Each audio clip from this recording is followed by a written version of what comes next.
الحمد لله الذي خلق الإنسان وكرم بأشراف المخلوقات فسبحان الذي علم بالقلم علم الإنسان ما لم يعلم نستعينه ونستغفره ونتوب إليه ونعوذ بالله من شرور أنفسنا ومن سيئات أعمالنا من يهد الله فهو المهتدي ومن يضلل فأولئك هم الخاسرون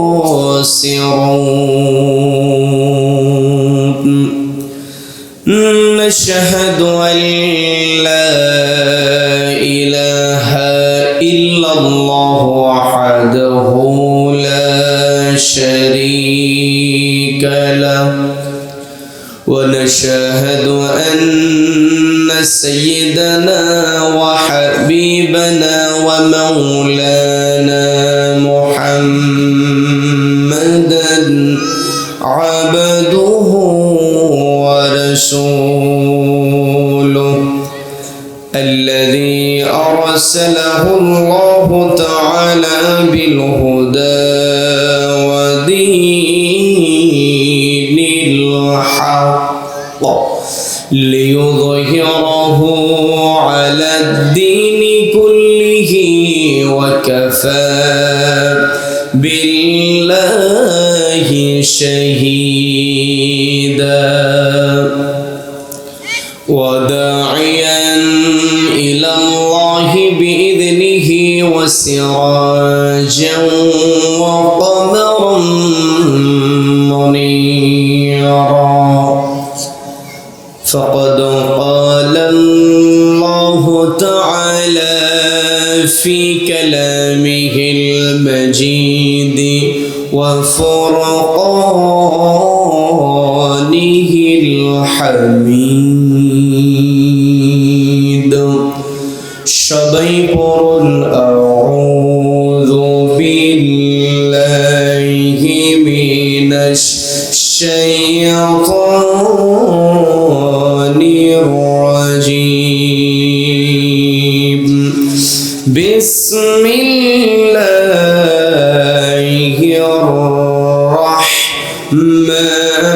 রাহমানির রাহিম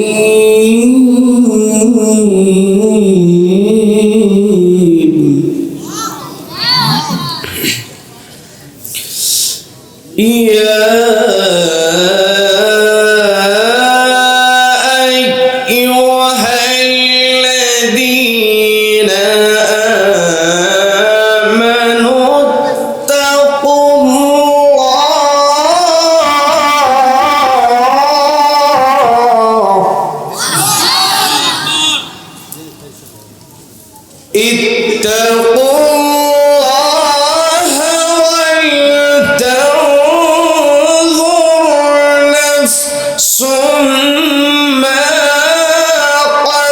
دمت لغد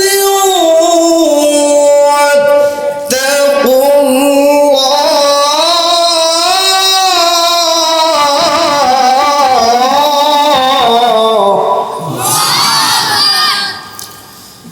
إن الله خبير بما تعملون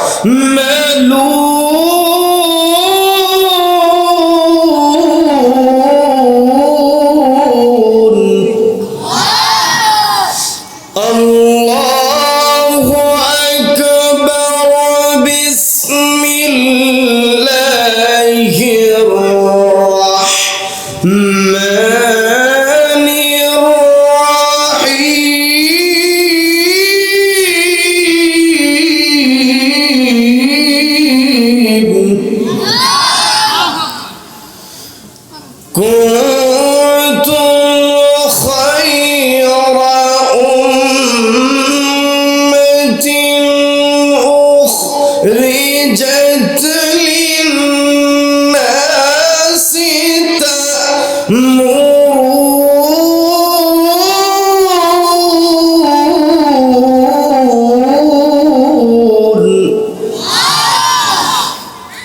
تأمرون بالمعروف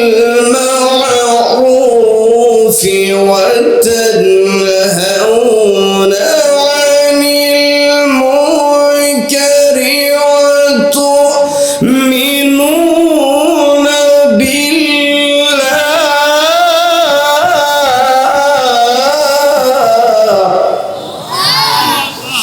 الله أكبر بسم الله الرحمن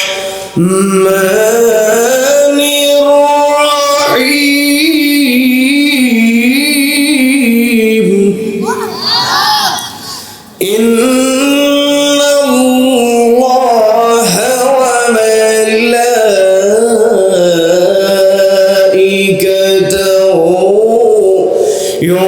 يصلون على النبي يا أيها الذين آمنوا صلوا عليه وسلموا تسليما. اللهم صل على محمد وعلى آل محمد كما صليت على إبراهيم وعلى آل إبراهيم إنك حميد مجيد. সবাই পড়ুন اللهم بارك على محمد وعلى آل محمد كما باركت على إبراهيم وعلى آل إبراهيم إنك حميد مجيد. آمين. কোরআনের সুর মাঝে শুনেছি যে নাম, আজানের সুর মাঝে শুনেছি ও নাম আমি। কোরআনের সুর মাঝে শুনেছি যে নাম, আজানের সুর মাঝেও শুনেছি ও নাম। ও নাম শুনেছি আমি আমার হৃদয়, হে রাসূল নবীজি তোমায়,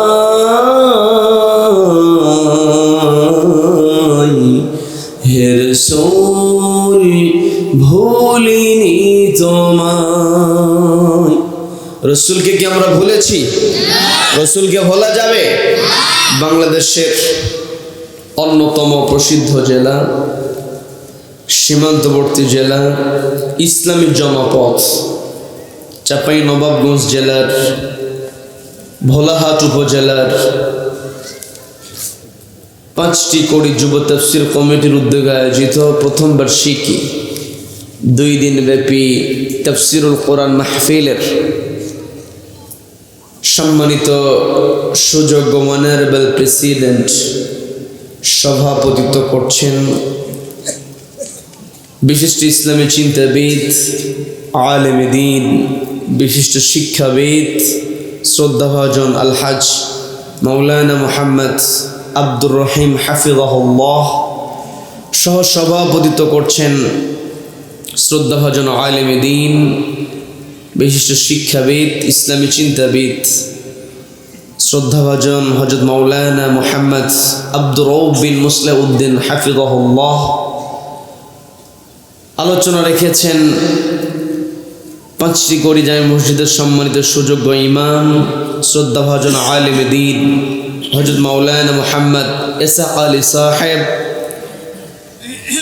গতদিনে কথা বলেছেন হাফেজ কারি মাওলানা মুহাম্মদ সোহাইল তানভীর হাফিজাহুল্লাহ। কথা বলেছেন মাওলানা মুহাম্মদ তরিকুল ইসলাম জিহাদি সাহেব সহ আমন্ত্রিত উলামায়ে কেরাম।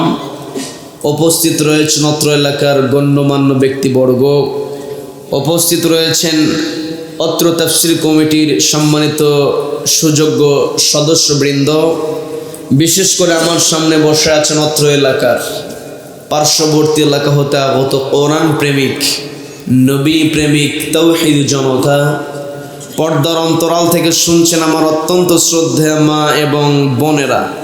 আলোচনার সূচনায় আমি আপনাদেরকে অভিনন্দন জানাচ্ছি, মোবারকবাদ জ্ঞাপন করছি রব্বুল আলামিনের শেখানো ভাষায়। বলছি আসসালামু আলাইকুম ওয়া রাহমাতুল্লাহি ওয়া বারাকাতুহু।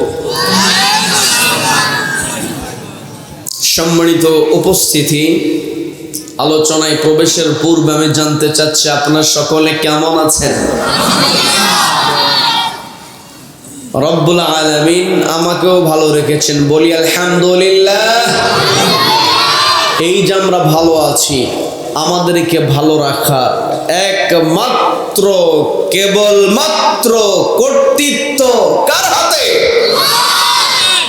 যে রব্বুল আলামিন আমাদেরকে ভালো রেখে সুস্থ রেখে সারাদিনের হাজারো কর্মব্যস্ততার পর ক্লান্ত শরীর নিয়ে যে সময়টাতে ঘরে ফেরার কথা, ঠিক সেই সময়টাতে ঘরের আকর্ষণকে প্রত্যাখ্যান করে যে মহান মনিব আমাদেরকে পাঁচটি কড়ি প্রাইমারি স্কুল সংলগ্ন আমবাগানে অনুষ্ঠিত তাফসীরুল কোরআনের ময়দানে আসার বসার এবং কোরআনুল কারীম থেকে কিছু কথা বলা এবং শোনার মতো তৌফিক দান করলেন, সেই মহান মনিবের দরবারে শুকরিয়া আদায় করে আমরা সকলে এক জায়গায় বলে উঠছি আলহামদুলিল্লাহ। আবার বলছি আলহামদুলিল্লাহ। আল্লাহু আকবার। লা ইলাহা ইল্লাল্লাহু আল্লাহু আকবার ওয়ালিল্লাহিল হামদ ওয়ালিল্লাহিল হামদ। আমরা কৃতজ্ঞতা আদায় করলাম কার? জীবনের প্রত্যেকটা ক্ষেত্রে একজনের প্রশংসা হবে, তিনি কে? আমাকে আপনাকে সৃষ্টি করেছেন কে? Allah is the creator of all creations. যত সৃষ্টি আছে সব সৃষ্টি আল্লাহ করেছেন। কাজেই প্রশংসা যদি করতে হয়, প্রশংসা কেবল আল্লাহর হবে, আল্লাহ ব্যতীত অন্য কেউ প্রশংসিত হতে পারে। None can be praised, only Allah will be praised. সবাই চিৎকার দেবেন আল্লাহু আকবার, আল্লাহু আকবার। এই যে আমরা আল্লাহু আকবার বলে আল্লাহর বরত্বের ঘোষণা দিলাম, আল্লাহর শ্রেষ্ঠত্বের ঘোষণা দিলাম, আল্লাহু আকবার স্লোগান সকলে মিলে উচ্চারণ করলাম। এই আল্লাহু আকবার স্লোগানের সঙ্গে আমার আপনার সম্পর্ক আছে না নেই? সবাই একটু কথা বলেন, এই আল্লাহু আকবারের সঙ্গে আমার আপনার সম্পর্ক আছে না নেই?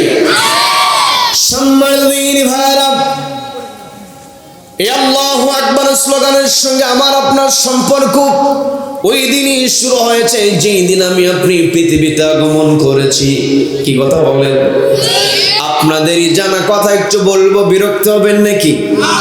যেই দিন আমি আপনি পৃথিবীতে আগমন করলাম, আমি আপনি মায়ের পেট থেকে পৃথিবীতে এসেছি।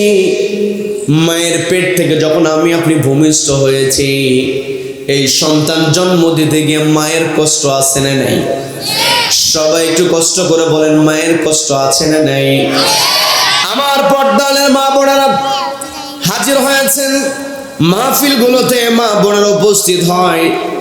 মা বোনেরা যখন কোরআনওয়ালা হবে, সন্তানদেরকে কোরআনের শিক্ষা দেবে। কি কথা বলেন? কি কথা বলেন? আমাদের ঘরের মা বোনদেরকে আল্লাহ কবুল করুন, বলেন আমিন। বন্ধুগণ, আমি যে কথা বলতে নিয়েছিলাম, মায়ের পেট থেকে আমি আপনি পৃথিবীতে এসেছি, মাকে অনেক কষ্ট সহ্য করতে হয়েছে। প্রসবের যে যন্ত্রণা মা সহ্য করেছেন, এই যে যন্ত্রণা মায়ের হয়েছে, কলিজা চিরে যাওয়ার মতো যন্ত্রণা। কি কথা বলেন? সন্তান ভূমিষ্ঠ হওয়ার পরে মায়ের যত কষ্টই থাকুক না কেন, মায়ের কানে যখন ওই ছোট্ট সন্তানের কান্নার শব্দ প্রবেশ করে, মায়ের সমস্ত কষ্ট দূর হয়ে যায়। কি কথা বলেন? ওই কান্নার আওয়াজ শোনার সঙ্গে সঙ্গে পরিবারের সবাই খুশি হয়ে যায়, কারণ নতুন অতিথির আগমন। কি কথা বলেন? ছোট্ট সন্তান নবজাতক মায়ের পেট থেকে পৃথিবীতে এসেছে, শুধুমাত্র পরিবারের নতুন অতিথি নয়, এই নবজাতককে গোটা দুনিয়াতে অতিথি করে পাঠিয়ে দিয়েছেন কে? সবাইকে বলতে পাঠিয়ে দিয়েছেন কে? রব্বুল আলামিন এই নবজাতককে পৃথিবীতে পাঠিয়ে দিলেন মেহমান করে। কোথাও যখন কোনো মেহমান হাজির হয়ে যায়, অতিথির যখন আগমন হয়, অতিথিকে স্বাগত জানাতে হয়, ওয়েলকাম করতে হয়, স্বাগত জানাতে হয়। মেহমানকে যদি স্বাগত না জানানো হয়, মেহমান মন খারাপ করে কি করে না? এই যে ছোট্ট নবজাতক পৃথিবীতে এসেছে, একে কেমন করে স্বাগত জানাতে হবে সেটাও আমাদেরকে শিখিয়ে দিয়েছেন কে? সন্তান যখন মায়ের পেট থেকে পৃথিবীতে আগমন করবে, সন্তান ভূমিষ্ঠর সঙ্গে সঙ্গে তাকে স্বাগত জানাতে হয়। ডান কানে আযান দিতে হয়, বাম কানে ইকামত। কি কথা বলেন? ডান কানে যখন আযানের বাক্যগুলো উচ্চারিত হয়, আযানের বাক্য আল্লাহু আকবার স্লোগান আছে না নাই? বাম কানে ইকামতের বাক্যগুলো উচ্চারণ হয়, সেখানে আল্লাহু আকবার স্লোগান। কি কথা বলেন? এর দ্বারা বোঝা গেল সন্তান যেই দিন পৃথিবীতে আগমন করেছে, সেই দিন তাকে স্বাগত জানানো হয়েছে আল্লাহু আকবার স্লোগান দিয়ে। এই পৃথিবীতে আসার পরে আমার আপনার নির্ধারিত সময় আছে। এই নির্ধারিত সময় যখন শেষ হয়ে যাবে, আমি আপনি আর পৃথিবীতে কেউ থাকতে পারবো না। মালাকুল মউত যখন আমার আপনার জানটা কবজ করে নিবে, রূহটা যখন আমার আপনার দেহ থেকে বের হয়ে যাবে, দুনিয়ার কোনো মানুষের কাছে আমার আপনার কোনো মূল্য থাকবে না। আমি আপনি জীবিত থাকা অবস্থায় আমার আপনার অনেক দাপট থাকতে পারে, প্রভাব প্রতিপত্তি থাকতে পারে। গোটা দুনিয়ার আমি আপনি রাষ্ট্রপতি হতে পারি, আমি আপনি এমপি মন্ত্রী হতে পারি, গোটা দুনিয়ার সবচাইতে ধনাঢ্য ব্যক্তি আমি আপনি হতে পারি। কিন্তু যখনই আমার আপনার দেহ থেকে প্রাণটা বের হয়ে যাবে, দুনিয়ার কোনো মানুষ আমাকে আপনাকে আর মূল্যায়ন করবে না। সবার চিন্তা হলো কত দ্রুত লাশটাকে দাফন করা যায়, কবরস্থ করা যায়। কথা বলেন ঠিক কিনা? এই যে লাশটাকে কবরস্থ করা হবে, গোর খনন করা হয়, গোসল করে কাফন পরানো হয়, সমস্ত প্রস্তুতি সম্পন্ন হওয়ার পরে জীবিত মানুষের দায়িত্ব হলো ফরজে কিফায়া দায়িত্ব, লাশটাকে সামনে রেখে দিয়ে একটি দোয়ার নামাজ আদায় করতে হয়। সবাইকে বলতে হবে সেই নামাজের নাম কি? সবাই বলেন। এই জানাজার নামাজের মধ্যে 4 বার আল্লাহু আকবার স্লোগান আছে না নাই? এর দ্বারা বলা যায় যেই দিন আমি আপনি পৃথিবীতে এসেছি, আমার আপনার ওই দিন স্লোগান ছিল আল্লাহু আকবার। আবার আমি আপনি যেই দিন পৃথিবী ছেড়ে চলে যাব, আমাকে আপনাকে বিদায়ী যেই স্লোগান শুনিয়ে দেওয়া হবে, সেটাও হলো আল্লাহু আকবার। কি কথা বলেন? এর দ্বারা স্পষ্ট হয়ে যায় শুরুতে আল্লাহু আকবার, শেষে আল্লাহু আকবার। এর দ্বারা স্পষ্ট বোঝা যায় মাঝখানে যতদিন আমি আপনি বেঁচে থাকবো, আমার আপনার একটাই স্লোগান হবে, নারে তাকবীর। এই আল্লাহু আকবার স্লোগানকে সামনে রেখে আমার আপনার চলতে হবে। খেয়াল করে দেখবেন, যখন আল্লাহু আকবার স্লোগান দেওয়া হয়, অন্তরের মধ্যে আলাদা একটা, শরীরের মধ্যে আলাদা একটা জোশ চলে আসে। কথা বলেন। কি কথা বলেন? যখন মুমিন বান্দা আল্লাহর নাম শুনে, মুমিন বান্দা যখন আল্লাহর নাম মুমিন বান্দার সামনে উচ্চারিত হয়, ফলাফলটা কি হয়? আমি আমার আলোচনার সূচনায় পবিত্র কোরআনের সূরা হাশর 59 নম্বর আয়াত, সূরা হাশর 59 নম্বর সূরা 18 নম্বর আয়াত। সবাইকে বলতে হবে আয়াত নাম্বার কত? সবাই বলেন কত নম্বর আয়াত? আল্লাহ রাব্বুল আলামিন এই জায়গাতে ঈমানদার বান্দাদেরকে ডাক দিয়েছেন। আল্লাহ বলছেন, ইয়া আইয়ুহাল্লাযীনা আমানু তাকুল্লাহা ওয়াল তানজুর নাফসুম মা قدمت لغد واتقوا الله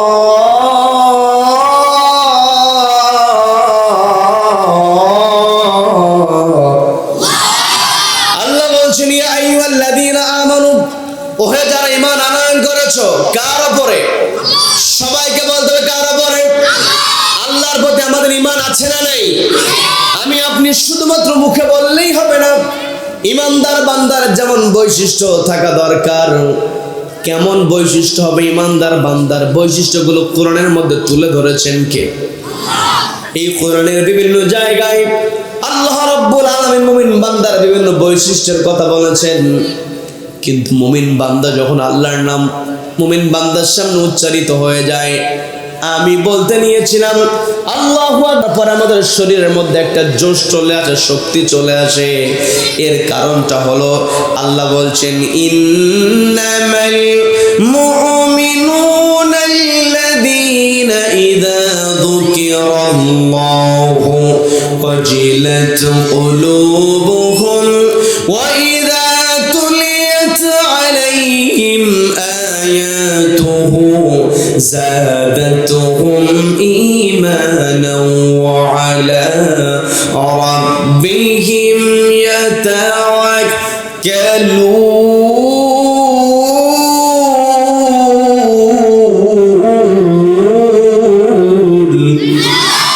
আল্লাহ বলছেন ইন্নামাল মুমিনুন, তারাই হলো মুমিন আল্লাযীনা ইযা যুকিরাল্লাহ, যখন মুমিন বান্দার সামনে আল্লাহর নাম উচ্চারিত হয়, ওয়াজিলাত কুলুবুহুম, অন্তরটা প্রকম্পিত হয়ে যায়। বলেন না সুবহানাল্লাহ? সবাই বলেন সুবহানাল্লাহ। আমি আপনি যখন আল্লাহর নাম শুনি, আমার আপনার অন্তরে একমাত্র আল্লাহর ভয় থাকে, দুনিয়ার কারো ভয় থাকে না। কি কথা বলেন? যারা একমাত্র আল্লাহকে ভয় করেন, আল্লাহ শেষে বলছেন ওয়া আলা রাব্বিহিম ইয়াতাওয়াক্কালুন, তারা সবসময় আল্লাহর উপরে তাওয়াক্কুল করে। এই যে আমার আপনার বৈশিষ্ট্য, আমি আপনি আল্লাহকে স্মরণ করব, আল্লাহর নাম উচ্চারিত হলে আমার আপনার অন্তরটা কেঁপে উঠতে হবে। আমি আপনি যখন ঈমানদার হব, দ্বিতীয় নাম্বার আল্লাহ যে বৈশিষ্ট্য বললেন, ওয়া ইযা তুলিয়াত আলাইহিম, যখন মুমিন বান্দার সামনে তেলাওয়াত করা হয় আয়াতুহু, এই কোরআনের আয়াত, আল্লাহর আয়াত, যাদাতুহুম ঈমানা, ঈমানটা বেড়ে যায়। তার মানে মুমিন বান্দা তার ঈমান বেড়ে যাবে একটি কিতাবের তেলাওয়াত দ্বারা। সবাইকে বলতে হবে সেই কিতাবের নাম কি? সবাইকে বলতে হবে কিতাবের নাম কি? এই কিতাবটা আল্লাহ রাব্বুল আলামিন আমাকে আপনাকে তেলাওয়াত করার জন্য দিয়েছেন। আবার শুধুমাত্র আমি আপনি তেলাওয়াত করব তা নয়, যে আয়াত আমি তেলাওয়াত করব, যে আয়াতগুলো আপনি তেলাওয়াত করবেন, ওই আয়াতের মধ্যে আল্লাহ যে নীতি দিয়েছেন সেই নীতিকে শুধু তেলাওয়াত করলে হবে না, ওই নীতিটাকে শুধুমাত্র কোরআনের পাতায় রাখলে হবে না। কোরআনের মধ্যে আল্লাহ যে নীতিটা দিয়েছেন এই নীতিটাকে সমাজের পাতায় বাস্তবায়ন করতে হবে। কথা বলেন ঠিক কিনা? সমাজের পাতায় কোরআনের নীতিকে বাস্তবায়ন করতে হবে। এই কোরআনের মধ্যে আল্লাহ যে নীতি ঢুকিয়ে দিয়েছেন, এই নীতির চাইতে শ্রেষ্ঠ নীতি আর পৃথিবীতে আর একটাও হতে পারে নাকি? কোরআনের নীতি হলো সর্বশ্রেষ্ঠ নীতি। কি কথা বলে? কোরআনের যেই নীতি, এই নীতির চাইতে শ্রেষ্ঠ নীতি পৃথিবীতে আর একটাও হতে পারে? সন্দেহ আছে? কোরআনের নীতি হচ্ছে শ্রেষ্ঠ নীতি। আবার এখানে অনেক শ্রদ্ধাভাজন শিক্ষক মণ্ডলী বসে আছেন, আমার সামনে দিনদার ভাইয়েরা বসে আছেন, আমার অনেক যুবক কিশোর তরুণ ভাইয়েরা বসে আছেন।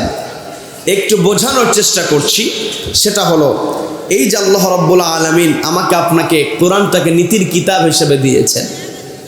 তা আমি আপনি ভাষা ব্যবহারের ক্ষেত্রে কোনো কিছু শ্রেষ্ঠ বোঝানোর জন্য আমি আপনি কিছু শব্দ ব্যবহার করি।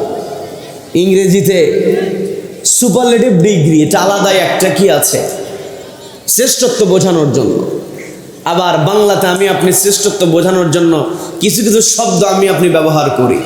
যেমন আমি যেই চেয়ারে বসে আছি, রাজা যেই চেয়ারে বসে সেটাকে বলা হয় সিংহাসন। কি কথা বলেন? কি কথা বলেন? তো রাজার সিংহাসনটা শ্রেষ্ঠ সিংহাসন হওয়ার কারণে, কারণ যেই রাজ্যেই রাজা আছে ওই রাজার চেয়ারটা, রাজার সিংহাসনটা শ্রেষ্ঠ সিংহাসন। এই শ্রেষ্ঠ সিংহাসন বোঝানোর জন্য সিংহাসনের পূর্বে বসিয়ে দেওয়া হয় রাজ শব্দ। রাজা যে সিংহাসনে বসে তাকে বলা হয় রাজ সিংহাসন। কি কথা বলেন? এর দ্বারা বোঝা যায় যে এই সিংহাসন রাজ্যের সর্বশ্রেষ্ঠ সিংহাসন। আবার রাজা যেই প্রাসাদে বসবাস করে, আমার কথা বিরক্ত হচ্ছেন আপনারা? রাজা যেই প্রাসাদে বসবাস করে সেই প্রাসাদকে বলা হয় রাজপ্রাসাদ।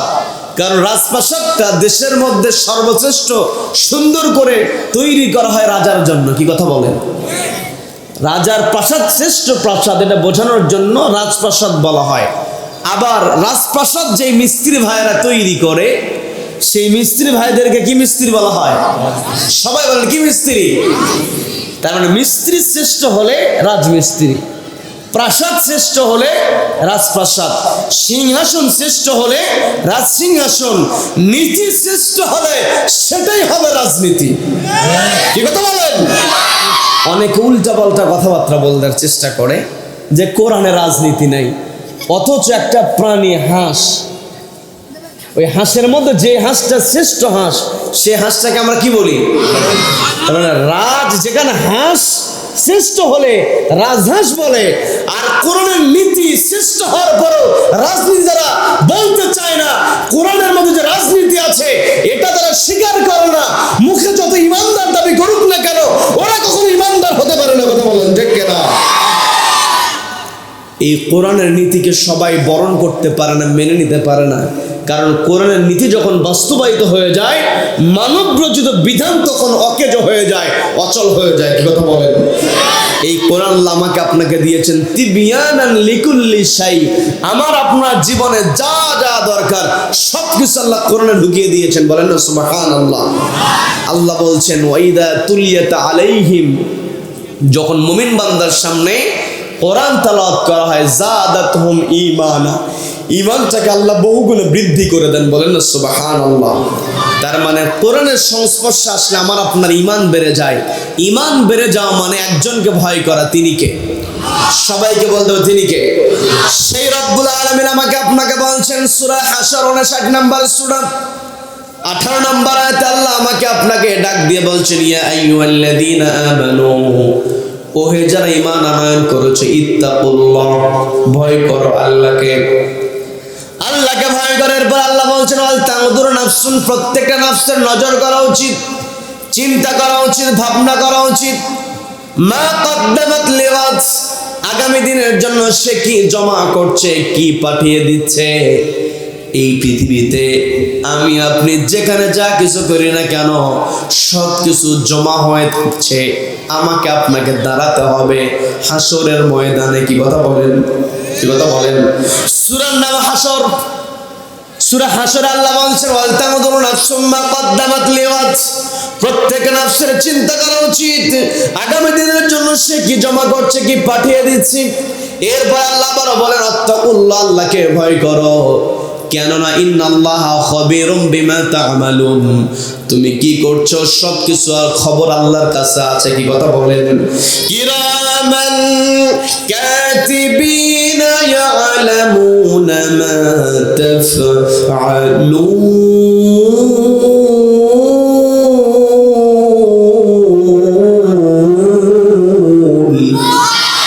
আল্লাহ রাব্বুল আলামিন স্পষ্ট জানিয়ে দিলেন আমার বান্দারা কিরামান কাতিবিন, সম্মানিত লেখক দয় সব কিছু লিপিবদ্ধ করছে। তুমি যা করছো গোপনে করো, প্রকাশ্য করো, অন্তরের মধ্যে যা আছে ইন্নাল্লাহা আলিমুম বিযাতিস সুদূর, আমার আপনার অন্তরে যা আছে সব কিছু একজনের কাছে জানা। তিনি কে? সবাইকে বলতে হবে তিনি কে? সেই রব্বুল আলামিন আমাকে আপনাকে সৃষ্টি করেছেন শ্রেষ্ঠ সৃষ্টি। আমি আমার আলোচনার শুরুর আগে শ্রদ্ধাভাজন আলেম দ্বীন তিনি যে আয়াতে কারিমা শুরু করেছিলেন সে আলোচনায় তিনি যেতে পারেন নাই। তার পূর্বেই আমি স্টেজে এসেছি, তিনি আমাকে সম্মান জানিয়ে কথা দীর্ঘায়িত করেন নাই, আমিও তাকে সম্মান দিয়ে তিনি যে আয়াতে কারিমা তেলাওয়াত করেছেন সেখান থেকে আলোচনা স্টার্ট করব। বিরক্ত হবেন নাকি? সবাইকে বলতে বিরক্ত হবেন নাকি?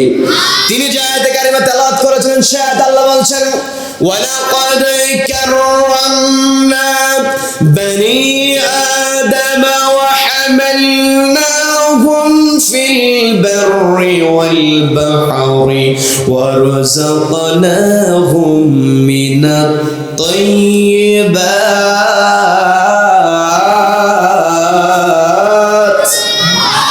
আল্লাহ বলছেন ওয়ালাকাদ কাররামনা বনি আদম, আদম সন্তানকে আমি সম্মানিত করেছি। বলেন না সুবহানাল্লাহ। পৃথিবীতে যত সৃষ্টি আছে প্রত্যেকটা সৃষ্টির উপরে রব্বুল আলামিন আমাকে আপনাকে সম্মানিত করেছেন। আবার আমাকে আপনাকে রব্বুল আলামিন পৃথিবীতে পাঠিয়েছেন, ফেরেশতাদেরকে আল্লাহ ডাক দিলেন। আল্লাহ ডাক দিয়ে বলছেন ইন্নী জাইলুন ফিল আরদি খলিফা, পৃথিবীতে আমি আমার প্রতিনিধি পাঠাবো। এই জায়গাতে আল্লাহ খলিফা শব্দ ব্যবহার করেছেন। আল্লাহ আমার আপনার সম্মানের ব্যাপারে ব্যবহার করলেন কাররামনা বনি আদম। এই জায়গাতে আমার আপনার পরিচয় আল্লাহ দিয়েছেন, আমরা হলাম আদম সন্তান। আবার কোন কোন জায়গায় আল্লাহ আমাকে আপনাকে ডাক দিয়ে বলছেন ইয়া আইয়ুহান নাস, আমাকে আপনাকে আল্লাহ সরাসরি মানুষ বলেছেন। আবার আমাকে আপনাকে আল্লাহ রাব্বুল আলামিন ইনসান বলেছেন, নাস বলেছেন, মানুষ বলেছেন, আদম সন্তান বলেছেন। কিন্তু আল্লাহ ফেরেশতাদেরকে যখন আমাদের ব্যাপারে ফেরেশতাদেরকে আল্লাহ যখন আমাদের বিষয়টাকে শেয়ার করছিলেন, সবাই এদিকে তাকান, এইদিকে সবাই লক্ষ্য করে শুনে একটু বোঝার কথা, খুবই গুরুত্বপূর্ণ, এটা আমাকে আপনাকে বুঝতে হবে। আমি আপনি একটা বুঝি না বলে আজকে সমাজের মধ্যে আমি আপনি শান্তি প্রতিষ্ঠা করতে পারছি না। কথা বলেন ঠিক কিনা? ফেরেশতাদেরকে আল্লাহ ডাক দিয়ে বলছেন পৃথিবীতে আমি খলিফা প্রেরণ করব। এই জায়গাতে আল্লাহ ব্যবহার করেছেন খলিফা শব্দ। সবাইকে বলতে হবে কি শব্দ? সবাই বলেন কি শব্দ? খলিফা শব্দ আল্লাহ ব্যবহার করেছেন। আল্লাহ তো চাইলে বলতে পারতেন ফেরেশতাদেরকে আমার ফেরেশতারা পৃথিবীতে আমি মানুষ পাঠাবো, পৃথিবীতে আমি আদম সন্তান পাঠাবো, বলতে পারতেন কি পারতেন না? কিন্তু আল্লাহ তা করলেন না। আল্লাহ ব্যবহার করেছেন খলিফা। এই খলিফা শব্দ ব্যবহারের মধ্যে একটা তাৎপর্য আছে, সেটা হলো আল্লাহ যে আমাকে আপনাকে পৃথিবীতে পাঠিয়েছেন খলিফা করে, খলিফা মানে হলো প্রতিনিধি। খলিফার কিছু দায়িত্ব থাকে। কি কথা বলেন? কি কথা বলেন? এই জায়গাতে আমাদের বুঝতে সমস্যা হয়ে যায়। আমি আপনি আল্লাহর গোলাম, আল্লাহ বান্দা, আল্লাহ আমাকে আপনাকে সৃষ্টি করেছেন ইবাদত করার জন্য। আমি আপনি আল্লাহর গোলাম, আল্লাহর বান্দা, ইবাদতের জন্য আমাকে আপনাকে পাঠানো হয়েছে। অবশ্যই আমি আপনি আল্লাহর ইবাদত করব, কিন্তু ইবাদত আমি আপনি ব্যক্তিগত জীবনে করলেই হবে না। আমার আপনার ব্যক্তিগত জীবন, পারিবারিক জীবন, সামাজিক জীবন, রাষ্ট্রীয় জীবন, আন্তর্জাতিক অঙ্গন, প্রত্যেকটা ক্ষেত্রে মনে চলতে হবে একজনকে, তিনি কে? সবাইকে বলতে হবে তিনি কে? রাষ্ট্রীয় জীবনে, সামাজিক জীবনে আল্লাহর নীতিকে বাস্তবায়ন করা, রাজনীতি করা, এটাই হলো খেলাফতের দায়িত্ব, খলিফার দায়িত্ব। কথা বলেন ঠিক কিনা? অনেকে বলে আমি একাকী নামাজ পড়লাম, রোজা করলাম, কোরআন আল্লাহ দিয়েছেন তেলাওয়াত করলাম। এই যে সামনে রমাদান মাস আসছে, এই রমজান মাসের সম্মান হয়েছে একটি কিতাবের জন্য। সবাইকে বলতে হবে সেই কিতাবের নাম কি? সবাইকে বলতে কিতাবের নাম কি? এই আল কোরআনের জন্য রমাদান সম্মানিত হয়েছে। আল্লাহ আমাকে আপনাকে কোরআন দিয়েছেন, আল্লাহ আমাকে আপনাকে পৃথিবীতে পাঠিয়ে দিলেন খলিফা হিসাবে। এই খলিফা হিসাবে আমার আপনার দায়িত্ব হলো শুধু আমি আপনি একাকী আল্লাহর ইবাদত করব তা নয়। একাকী ইবাদত করার জন্য আল্লাহ আমাকে আপনাকে পাঠান নাই। আমি আপনি যদি আল্লাহর কাছে শ্রেষ্ঠ হতে চাই, আমার আপনার খলিফা হিসেবে কিছু দায়িত্ব পালন করতে হবে। কি কথা বলেন? সম্মানিত ভাইয়েরা, সম্মানিত আমার ভোলাহাটের ভাইয়েরা, পাঁচটি গরিব গ্রামবাসী যুব সমাজ যেই সুন্দর আয়োজন করেছে, এই আয়োজন থেকে আমি আপনাদেরকে একটা মেসেজ দিতে চাই। সেটা হলো এই পৃথিবীতে আল্লাহ আমাকে আপনাকে খলিফা করে প্রেরণ করেছেন। একাকী আমি রোজা করলাম, নামাজ পড়লাম, হজ করলাম, যাকাত দিলাম, একাকী ইবাদত করে আল্লাহর কাছে পার পাওয়ার কোনো সুযোগ নাই। আমার আপনার নবী রাহমাতুল লিল আলামিন সাইয়্যিদুল মুরসালিন নবী মুকাররম জনাবে মুহাম্মদুর রাসূলুল্লাহ সাল্লাল্লাহু আলাইহি ওয়াসাল্লাম তিনি যখন ইসলামের দাওয়াত দেওয়া শুরু করলেন, আল্লাহর বিধানের কথা বললেন, তিনি বললেন লা ইলাহা ইল্লাল্লাহ, আল্লাহর বিধান ছাড়া আর কোনো বিধান চলতে পারে না। কথা বলেন ঠিক কিনা? নবী যখন এই কথা বললেন, দাওয়াত প্রচার শুরু করলেন, ওই তৎকালীন সময়ের মক্কার কুফফার যারা ছিল, লিডার যারা ছিল, নবীজির কাছে প্রস্তাব দিয়ে দিল, তুমি যদি চেয়ার চাও, ক্ষমতা চাও, তোমাকে ক্ষমতা দেওয়া হবে। তুমি যদি অর্থ চাও, সম্পত্তি চাও, তোমাকে সম্পত্তি অর্থ দেওয়া হবে। তুমি যদি সুন্দরী নারী চাও, তোমাকে নারী দেওয়া হবে। তুমি যা চাও তাই তোমাকে দেওয়া হবে, তবে শর্ত হলো তুমি ইবাদত করবে একাকী। নবীজি সেই প্রস্তাব গ্রহণ করেছিলেন নাকি? নবীজি বলেছেন, আমার এক হাতে যদি চন্দ্র দেওয়া হয় আর এক হাতে যদি আমাকে সূর্য দিয়ে দেওয়া হয়, তবু আমি প্রত্যাখ্যান করব। আমার দায়িত্ব হলো লা ইলাহা ইল্লাল্লাহ, আল্লাহর জমিন আল্লাহর বিধান ছাড়া কারো বিধান চলতে পারে না। কথা বলেন ঠিক কিনা? সেই রব্বুল আলামিন আমাকে আপনাকে ডাক দিয়ে বলছেন, আমি আমার আলোচনার সূচনায় পবিত্র কোরআনের 3 নম্বর সূরা সূরা ইমরানের 110 নম্বর আয়াতের শুরুর দিকে আমি খণ্ডিত অংশ তেলাওয়াত করেছি, যে আয়াতে আল্লাহ আমাকে আপনাকে ডাক দিয়ে বলছেন, কুনতুম খায়রা উম্মাতিন উখরিজাত লিন-নাসি তা'মুরুনা বিল মা'রুফি ওয়া তানহাউনা 'আনিল মুনকারি ওয়া তু'মিনুনা বিল্লাহ।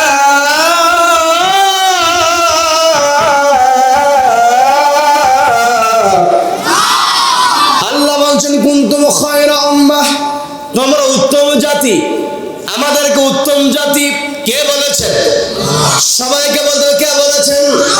তবে আল্লাহ বলছেন তোমরা উত্তম জাতি, উখরিজাত লিন-নাস, উত্তম তোমরা হতে পারবে, তোমাদেরকে বের করা হয়েছে মানুষের জন্য। তার মানে আমি আপনি যদি আল্লাহর কাছে ভালো হতে চাই, উত্তম হতে চাই, আমার আপনার দায়িত্ব হলো মানুষের জন্য কাজ করতে হবে। কি কথা বলেন? এই মানুষের জন্য কাজ করার জন্য আল্লাহ আমাকে আপনাকে খলিফা বানিয়েছেন। এই কথাটা বুঝতে হবে। অনেক সময় অনেকে আছি একাকী ইবাদত করে পার পাওয়ার চেষ্টা করে, একাকী ইবাদত করে পার পাওয়ার চেষ্টায় যদি সফল হওয়া যেত, নবীজিকে রাতের অন্ধকারে মক্কা থেকে মদিনায় হিজরত করতে হতো না। কথা বলেন ঠিক কিনা? ইমাম হুসাইন রাদিয়াল্লাহু আনহু প্রত্যেক জুমায় ওয়াসাইয়্যিদুশ শাবাবি আহলিল জান্নাহ আল হাসান আল হুসাইন রাদিয়াল্লাহু আনহুম, দুই জনের নাম আছে না নাই? সবাই একটু কষ্ট করে বলেন, নাম আছে না নাই? প্রত্যেক জুমায় আমি আপনি শুনছি বেহেশতের সর্দার হবেন, জান্নাতের যুবকদের সর্দার যিনি হবেন ইমাম হুসাইন রাদিয়াল্লাহু তাআলা আনহু। তাকে যখন কারবালার প্রান্তরে পাপিষ্ঠ ইয়াজিদ যখন ঘেরাও করে ফেললো, ওই পাপিষ্ঠ ইয়াজিদের সৈন্য সামন্ত গিয়ে বলল, ও হুসাইন, তোমাকে জানানো হয়েছে তুমি পৃথিবীর যেই প্রান্তেই থাকবে তোমাকে সুযোগ সুবিধা দেওয়া হবে, তুমি একাকী ইবাদত করবে, তুমি শর্ত হলো ইয়াজিদের বিরুদ্ধে কোনো কথা বলা যাবে না। ইমাম হুসাইন বলেছিলেন, আমার দেহে যতক্ষণ প্রাণ আছে, আমার দেহে যতক্ষণ রক্ত আছে, আমি যতক্ষণ জীবিত থাকবো, আমার দায়িত্ব হলো অন্যায়ের প্রতিবাদ করা। বলেন আল্লাহু আকবার, বলেন আল্লাহু আকবার। অন্যায়ের প্রতিবাদ দ্বারা আমি আপনি শ্রেষ্ঠ হতে পারবো। আল্লাহ বলছেন, উখরিজাত লিন-নাস, তোমাদেরকে বের করা হয়েছে মানুষের জন্য, মানুষের তরে তোমরা কাজ করবে। আর আমি আপনি যদি মানুষের তরে কাজ করতে চাই, আল্লাহ 1 নাম্বার কর্মসূচি বললেন, তা'মুরুনা বিল মা'রুফ, সৎ কাজের আদেশ দাও। আল্লাহ এখানে কিন্তু বলেন না সৎ কাজ করো। কি কথা বলেন? কি কথা বলেন? আলেম ওলামা এখানে আছেন, আল্লাহ বলেন তা'মুরুনা বিল মা'রুফ, সৎ কাজের আদেশ দাও।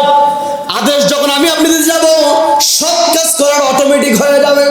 কারণ যেই কাজটা আমি আপনি কাউকে করার জন্য অর্ডার দেব, ওই কাজ যদি আমি আপনি নিজেই না করি, ওই মানুষ পাল্টা বলবে, আমাকে কিসের অর্ডার দাও, নিজের চরকায় আগে তেল দাও। কি কথা বলেন?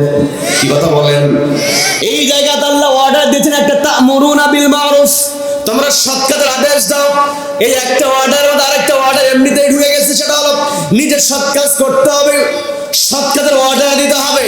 এটা হলো খলিফা হিসেবে দায়িত্ব। কি কথা বলেন? খলিফা হিসেবে আমি আপনি আজকে আমার আপনার দায়িত্ব ভুলে গিয়েছি, আমার আপনার পরিচয় ভুলে গিয়েছি। এক নম্বরে আল্লাহ বললেন তোমরা সৎ কাজের আদেশ দাও, দ্বিতীয় নম্বরে আল্লাহ বললেন ওয়াতানহাউনা আনিল মুনকার, অসৎ কাজে বাধা প্রদান করো, অসৎ কাজে নিষেধাজ্ঞা জারি করে দাও। ওয়াতানহাউনা আনিল মুনকার, এখন আমি আপনি যেখানে খারাপ কাজ দেখব, অসৎ কাজ দেখব, সেখানে বাধা দেওয়ার দরকার আছে না নাই? এখন যদি প্রশ্ন করে আমার দেশে খারাপ কাজ আছে না নাই, কম না বেশি, দিন দিন বাড়ছে না কমছে? তাহলে এই অসৎ কাজ আমার আপনার বাধা দেওয়ার দরকার আছে না নাই? আছে না নাই? সর্বত্র চুরি আর চুরি, কি কথা বলে? প্রত্যেকটা জায়গায় খালি চুরি আর চুরি, কে কাকে ফাঁকি দিয়া নিজের পকেটটাকে বোঝাই করতে পারে, কি কথা বলেন? আমার দেশে সব জায়গায় শুধু চুরি আর চুরি। এখন যদি প্রশ্ন করা হয় আমার দেশে চোর বেশি না মানুষ বেশি, বলেন একটু, বলেন বলেন বলেন হুজুর, চোর বেশি না মানুষ বেশি? বলেন। সামনে থেকে বলতেছে চোর বেশি, আমার স্টেজের ভাইরা কি বলে এখন দেখি। মুরব্বীরা বলেন চোর বেশি না মানুষ বেশি? বলেন। এই ছোট বাচ্চাও বলতেছে মানুষ বেশি, ও বলতেছে চোর বেশি। আসলে মানুষ বেশি, চোর কম, কিন্তু চোরকে দেখে ভয় করা মানুষ বেশি, কি কথা বলেন? কি কথা বলেন? অনেকে বলবো হুজুর চোরকে দেখে কেমনে ভয় করে? তবে চোরকে দেখে ভয় করে না, কোন চোর? যে চোর ছ্যাঁচড়া চোর, কি কথা বলেন? বিরক্ত হচ্ছেন? বিরক্ত হচ্ছেন? মুরগি চুরি করে ধরা পড়েছে, জুতো চুরি করে ধরা পড়েছে, সবাই একত্রিত হয়ে আচ্ছা গণধলায় আছে না নেই? আছে না নেই? আল্লাহ বলছেন ওয়াতানহাউনা আনিল মুনকার, অসৎ কাজে বাধা প্রদান করো। সারা জীবনে কোথাও অসৎ কাজে বাধা প্রদান করার সাহস হয় না, কোথাও অন্যায়ের প্রতিবাদ করতে পারে নাই। যখন দেখেছে সবাই মিলে একটা চোরকে গণধোলাই দিচ্ছে, চোরের বিরুদ্ধে প্রতিবাদ করছে, চিন্তা করে দেখলো সারা জীবন তো কোথাও সাহস দেখার হিম্মত আমার নাই, যেহেতু সুযোগ পাইছি দুইটা থাপ্পড় আমিও মেরে আসি, কি কথা বলেন? কথা বলেন। জুতা চোর, মুরগি চোর ধরা পড়লে সবাই প্রতিবাদ করতে পারে, তবে কলমের খোঁচা দিয়া লক্ষ লক্ষ কোটি কোটি টাকা যারা আত্মসাৎ করে, ওই সমস্ত চোর যখন আমার আপনার সামনে চলে আসে, আমি আপনি জানা সত্ত্বেও আমি আপনি গণধোলাই দেওয়া তো দূরের কথা, সালাম দিতে দিতে অবস্থা খারাপ। আজকে আমার দেশের চুরি বন্ধ করার জন্য, দেশের প্রত্যেকটা জায়গায় দুর্নীতি বন্ধ করার জন্য দুদক গঠন করা আছে, আছে না? দুদক গঠন করা হয়েছে, কিন্তু দুর্নীতি কমে নাই। কারণ দুদক যতই গঠন করা হোক না কেন, আল্লাহর বিধান ছাড়া কখনো সমাজ থেকে অন্যায় দূর করা সম্ভব হবে না। আমার দেশে আদালত আছে, বিচার আছে, সরকারি উকিল আছে, আবার নিজের ব্যক্তিগত উকিলে লাগানোর সুযোগ আছে। এরপরও চুরি দিন দিন বেড়েই চলছে। চুরি আমি আপনি কখনো বন্ধ করতে পারবো না, তবে আল্লাহ যে নীতি দিয়েছেন ওই নীতিকে রাজনীতি মনে করে, ওই নীতিকে যদি রাষ্ট্রীয় কাজে, রাষ্ট্রীয় পর্যায়ে আমি আপনি যদি বাস্তবায়ন করতে পারি, যেই অফিসাররা কলমের খোঁচা দিয়া লক্ষ লক্ষ কোটি কোটি টাকা আত্মসাৎ করবে, ওই সমস্ত অফিসারের চুরি প্রমাণিত হলে কোরআনের বিধানের আলোকে আসারিকু আসারিকাতু ফাকাতু আইদিয়াহুমা, চোর নারী হোক আর পুরুষ হোক চুরি করেছে, প্রমাণিত হয়েছে, হাত কেটে দাও। একটা চোরকে যদি ওই হাইকোর্টের সামনে, সুপ্রিম কোর্টের সামনে অথবা বাইতুল মুকাররমের সামনে একটা চোর অফিসার হাত যদি কেটে দেওয়া হতো, দেশের বাকি অফিসারগুলো এমনিতেই সোজা হয়ে যেত।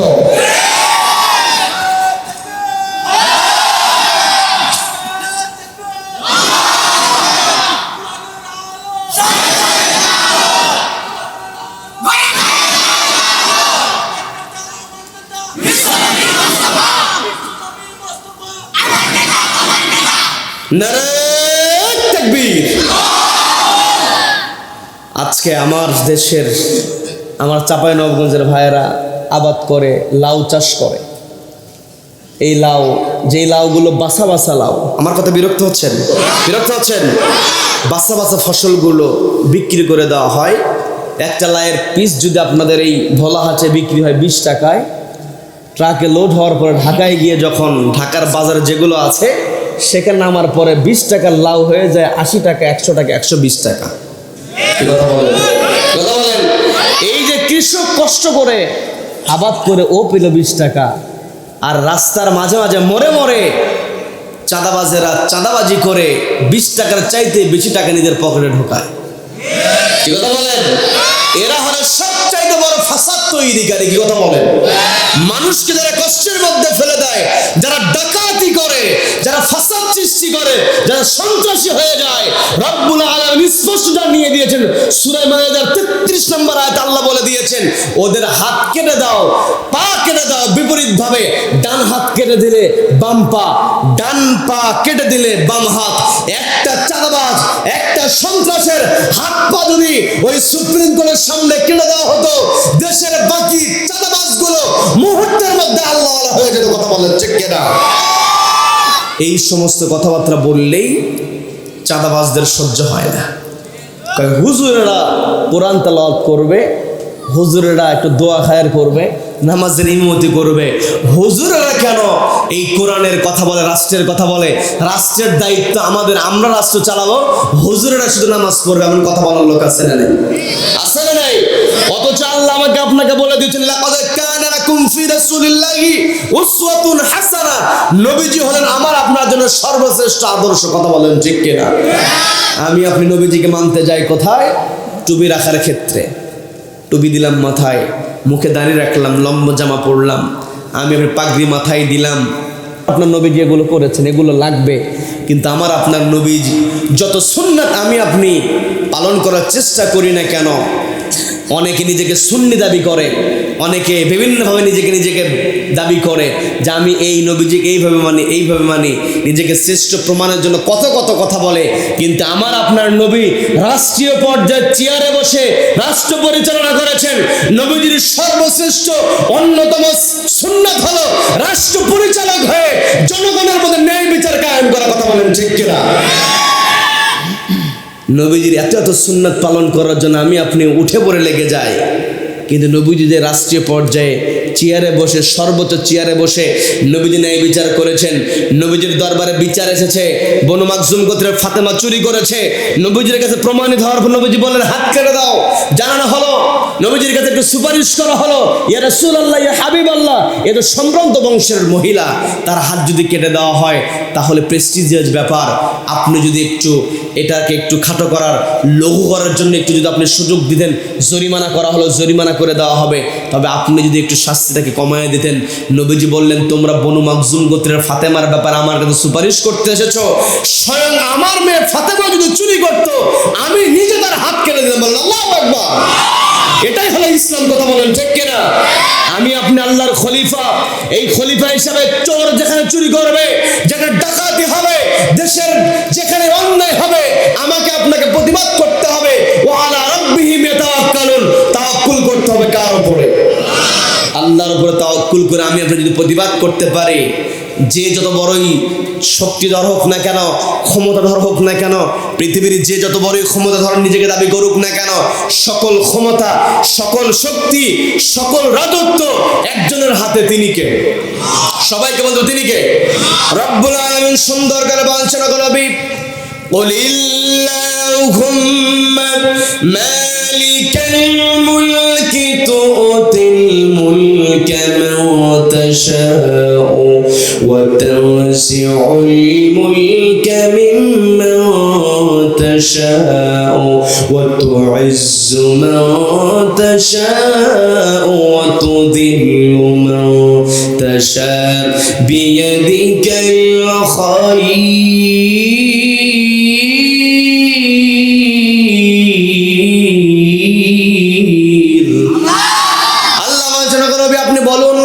আপনি বলুন আল্লাহুম্মা মালিকাল মুলক, ও আল্লাহ আপনি হলেন রাজত্বের মালিক। রাজত্বের মালিকানা কার হাতে? তুতিল মুলকা মান তাশা, আপনি যাকে ইচ্ছা রাজত্ব দিতে পারেন। ওয়া তানজিউল মুলকা মিম্মান তাশা, যার কাছ থেকে ইচ্ছা আপনি রাজত্ব কেড়ে নিতে পারেন। রাজত্ব কেড়ে নিতে আল্লাহর বড় কোনো শক্তির প্রয়োজন হয় না, সামান্য শক্তি দিয়ে আল্লাহ ক্ষমতা কেড়ে নিতে পারেন। কথা বলেন ঠিক কিনা? আমার আপনার কাছে শক্তির ছোট বড় আছে, আমার আপনার ছোট বড় আছে, কিন্তু আল্লাহর কাছে কোনো ছোট বড় নাই। কি কথা বলেন? আল্লাহর কাছে সব সমান। আমার আপনার কাছে অতীত আছে, বর্তমান আছে, ভবিষ্যৎ আছে, কিন্তু আল্লাহর কাছে সব কাল সমান। আল্লাহ চাইলে মুহূর্তের মধ্যে সামান্য কিছু দিয়ে বড় কিছুকে ধ্বংস করতে পারেন। ওই যে আব্রাহা বিশাল বড় হস্তি বাহিনী নিয়েছিল কাবাগের আক্রমণের জন্য, আল্লাহ আব্রাহার হস্তি বাহিনীকে সাইজ করেছিলেন বড় কোনো প্রাণী দিয়ে নয়, শক্তিধর কোনো বাহিনী দিয়ে নয়, তয়রান আবাবিল যাকে যাকে পাখি পাঠালেন। আবার ওই পাখিদেরকে আল্লাহ অর্ডার দিলেন মটর দানার মতো পাথর কুচি ছেড়ে দেওয়ার জন্য। পাখিরা ছেড়ে দিল মটর দানার মতো ছোট্ট ছোট পাথর কুচি, যার দ্বারা মুহূর্তের মধ্যে আব্রাহার হস্তি বাহিনী চিবানো খাঁচের মতো হয়ে গেছে। বলেন আল্লাহু আকবার। এই যে কোরআন নিয়ে আমরা বসেছি, এই কোরআনের জন্য নবীজির সবচাইতে বেশি বিরোধিতা করেছি আবু জাহেল। কি কথা বলেন? আবু জাহেল তো ছিল বড় নেতা, ও নেতা ধরো নেতা ছিল। কি কথা বলেন? কি কথা বলেন? এই আবু জাহেল নবীজিকে বড় কষ্ট দিয়েছি, মুসলমানদের উপরে অত্যাচার করেছে, বড় নেতা ছিল। আল্লাহ তো চাইলে বদরের প্রান্তরে বড় কোনো মুজাহিদকে দিয়ে আবু জেহেলকে সাইজ করতে পারতেন, কিন্তু বড় কোনো মুজাহিদকে দিয়ে আল্লাহ সাইজ করেন নাই। ছোট্ট দুইজন বালক মাআজ এবং মুআওয়াজ, ছোট্ট বাচ্চা দুইজনের হাতে আল্লাহ ওই আবু জেহেলকে নাস্তানাবুদ করেছেন। কথা বলেন ঠিক কিনা? নমরুদ যখন তার ক্ষমতাকে টিকিয়ে রাখার জন্য আমাদের জাতির পিতা ইব্রাহিম আলাইহিস সালাতু ওয়াস সালামকে অগ্নিকুণ্ডে নিক্ষেপ করেছিল, রব্বুল আলামিন ওই নমরুদকে বড় কোনো শক্তি দিয়ে নাস্তানাবুদ করেন নাই। ছোট্ট একটা প্রাণী মশা, তাও আবার ল্যাংড়া। কি কথা বলেন? কথা বলেন। এই যে ফেরাউন লক্ষ লক্ষ শিশু সন্তানকে হত্যা করেছে চেয়ারটাকে টিকিয়ে রাখার জন্য। কি কথা বলেন? কি কথা বলেন? কিন্তু শেষ পর্যন্ত ওই ফেরাউন কি তার চেয়ারকে টিকিয়ে রাখতে পেরেছে নাকি? রব্বুল আলামিন বড় কোনো শক্তি পাঠালেন না, পানির মধ্যে চুবায় মেরে আজও মিশরের জাদুঘরে রেখে দিয়েছেন। এই পৃথিবীতে আজও যারা ওই ফেরাউনের ভূমিকায় যাবে, তারা যতই মানুষকে হত্যা করুক না কেন, চেয়ারকে তারা ধরে রাখতে পারবে না। কথা বলেন ঠিক কিনা? দীর্ঘ 15টা বছর আমার দেশে জুলুম নির্যাতন ছিল। কি কথা বলেন? এই যে আজকে তাফসীর মাহফিল, আমার পাঁচশিগুড়ি যুব তাফসীর কমিটি আজকে মাহফিলটা করছে নির্বিঘ্নে, কারো কাছে যেতে হয় নাই।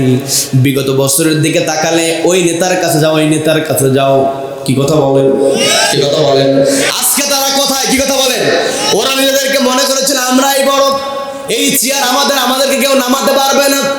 ওরা চেয়েছিল প্রশাসনের প্রত্যেকটা জায়গায় প্রশাসনে যখন নিয়োগ দেওয়া হতো, যাকে প্রশাসনে নিয়োগ দেওয়ার পরে প্রমোশন দেওয়া হবে, প্রমোশন দেওয়ার ক্ষেত্রে 14 গোষ্ঠীর হিসাব নিত যে 14 গোষ্ঠীর মধ্যে কে কোন দল করে। কি কথা বলেন? কি কথা বলেন? নিজের পছন্দের লক্ষ্যে প্রশাসনের গুরুত্বপূর্ণ জায়গায় বসায় রাখার পরও ওরা চেয়ারকে রক্ষা করতে পারে নাই। কি কথা বলেন? কি কথা বলেন? দেশের প্রত্যেকটা জায়গায় নিজের পছন্দের লোক রেখেছে। অনেক সময় সাধারণ মানুষ হতাশ হয়ে বলেছে এই শেখের বেটিকে কেউ নামাতে পারবে না, যতদিন পর্যন্ত বেঁচে আছে ততদিন কেউ নামাতে পারবে না। আবার ওই শেখের বেটির কিছু সন্তান আছে যারা বারবার মা মা বলতো। কি কথা বলেন? কি কথা বলেন? ওই সন্তানরা মনে করেছিল যতদিন আমাদের মা বেঁচে আছে কেউ নামাতে পারবে না। কিন্তু আল্লাহ যদি কারো কাছ থেকে ক্ষমতা কেড়ে নিতে চান, আল্লাহর বড় কোনো শক্তির প্রয়োজন হয় না। কথা বলেন ঠিক কিনা? রব্বুল আলামিন প্রশাসনের সব জায়গায় নিজের পছন্দের লোক থাকার পরও রব্বুল আলামিন নিরস্ত্র ছাত্র জনতাকে এমন করে সামনের কাতারে দিলেন, ওই বাংলার লেডি ফেরাউন পালাতে বাধ্য হয়েছে। কি কথা বলেন? কি কথা বলেন? আল্লাহর উপরে ভরসা করে আমাকে আপনাকে অন্যায়ের বিরুদ্ধে প্রতিবাদ করতে হবে, এটা হচ্ছে খলিফা হিসেবে দায়িত্ব, আমার আপনার দায়িত্ব। কি কথা বলেন? আজকে আমার আপনার পরিচয় আমাকে আপনাকে বুঝতে হবে। এই কোরআনকে বেশি বেশি পড়তে হবে, পড়ার দরকার আছে না নাই? সবাইকে বলতে পড়ার দরকার আছে না নাই? এই কোরআন আমরা বেশি করে পড়বো। কোরআনে যে বিধান আছে এই বিধান আমি আপনি বাস্তবায়নের সর্বোচ্চ চেষ্টা করব। অনেকে আবার বলে যে কোরআন বাস্তবায়নের জন্য কত সংগ্রাম দেখি। ছোটবেলায় শুনেছিলাম যে ইসলাম কায়েম করবে, কোরআনের বিধান বাস্তবায়ন করবে, কই কেউ তো বাস্তবায়ন করতে পারলো না, এমন কথা বলার লোকও কিন্তু সমাজের মধ্যে আছে। আছে না নাই? কোরআনের বিধান বাস্তবায়ন হোক আর না হোক, আমার আপনার দায়িত্ব বাস্তবায়ন করা না, আমার আপনার দায়িত্ব হলো বাস্তবায়নের চেষ্টা করা। কি কথা বলেন? কি কথা বলেন? আমাকে আপনাকে আল্লাহ আমার আপনার ব্যক্তিগত জীবনের আমলের ব্যাপারে প্রশ্ন করলে, আমি আপনি নামাজ পড়েছি, রোজা করেছি, হজ করেছি, যাকাত দিয়েছি, এগুলোর জবাব যদি আমি আপনাকে দিতে পারি ভালো কথা, অবশ্যই এগুলোর জবাব আমাকে আপনাকে দিতে হবে। তবে আল্লাহ যদি আমাকে আপনাকে বলে যে আমি খলিফা হিসেবে তোমাকে পৃথিবীতে পাঠিয়েছিলাম, আমি আমার কোরআন দিয়েছিলাম, সর্বশ্রেষ্ঠ নীতির কিতাব তোমাকে আমি দিয়েছিলাম, ওই নীতিকে বাস্তবায়নের জন্য তুমি কতটুকু দায়িত্ব খলিফা হিসেবে পালন করেছো, আমি আপনি যদি সৎ কাজের আদেশ না দেই, অসৎ কাজে বাধা প্রদান না করি, ওই দিন যদি আমি আপনি খলিফা হিসেবে দায়িত্ব পালনের কোনো কথা আল্লাহর সামনে বলতে না পারি, আমি আপনি জান্নাতে যেতে পারবো না। কথা বলেন ঠিক কিনা? একাকী ইবাদত করার মধ্যে কখনো ইসলামের পূর্ণতা আসে না। অনেকে বলে যে আমি কারোর মধ্যেই নাই, কাউকে নেতাও মানি না, নেতামিও করি না, এমন কথা বলার লোক আছে না নাই? সবাই বলেন আছে না নাই? অথচ আল্লাহ বলেন ইয়াউমা নাদউ কুল্লা উনাসিম বিইমামিহিম, আমি প্রত্যেকটা মানুষকে ডাকবো, ওই দিন ডাকা হবে প্রত্যেকটা মানুষকে, ইয়াউমা নাদউ কুল্লা উনাসিম বিইমামিহিম, প্রত্যেকটা মানুষকে ডাকা হবে ইমাম ধরে ধরে। তাহলে ইমাম দরকার আছে না নাই? আছে না নাই? এই পৃথিবীতে আমি আপনি যদি খলিফা হিসেবে দায়িত্ব পালন করতে চাই, আমাকে আপনাকে দুইটা শ্রেণীর মধ্যে থাকতে হবে। সবাইকে বলতে হবে কয়টা শ্রেণী? সবাইকে বলতে হবে কয়টা শ্রেণী? হয় আমাকে আপনাকে নেতৃত্ব দিতে হবে, অথবা আমাকে আপনাকে আনুগত্য করতে হবে। কি কথা বলেন? নবীজি বললেন মান জাআলাহু আমামাহু কাদাহু ইলাল জান্নাহ, জাআলাহু আই জাআলাল কোরআন, যেই ব্যক্তি কোরআনকে তার ইমাম বানিয়ে নেবে, কাদাহু ইলাল জান্নাহ, এই কোরআন তাকে জান্নাতে প্রবেশ করায় দেবে। বলেন না সুবহানাল্লাহ। তার মানে আমি আপনি যদি নেতৃত্বের জায়গায় বসতে পারি, ওই নেতৃত্বের জায়গায় বসে নেতৃত্ব দিতে হবে একটি কিতাবকে ইমাম, মানে সেই কিতাবের নাম কি? সবাইকে বলতে হবে কিতাবের নাম কি? আর আমার আপনার অবস্থান যদি নেতৃত্বের জায়গায় না হয়, আমাকে আপনাকে আনুগত্য করতে হবে এমন লোকের, যেই লোক এই কোরআনকে তার নেতৃত্বের জায়গায় বসিয়ে দিয়েছে। অর্থাৎ কোরআনকে দেখে যে নেতৃত্ব দিবে, নবীজির আদর্শ অনুযায়ী যে নেতৃত্ব দেবে, সেই নেতাই কেবল মুসলমানের নেতা হতে পারে। যেই নেতার মধ্যে কোরআন নাই, ওই নেতা কখনো মুসলমানের নেতা হতে পারে না।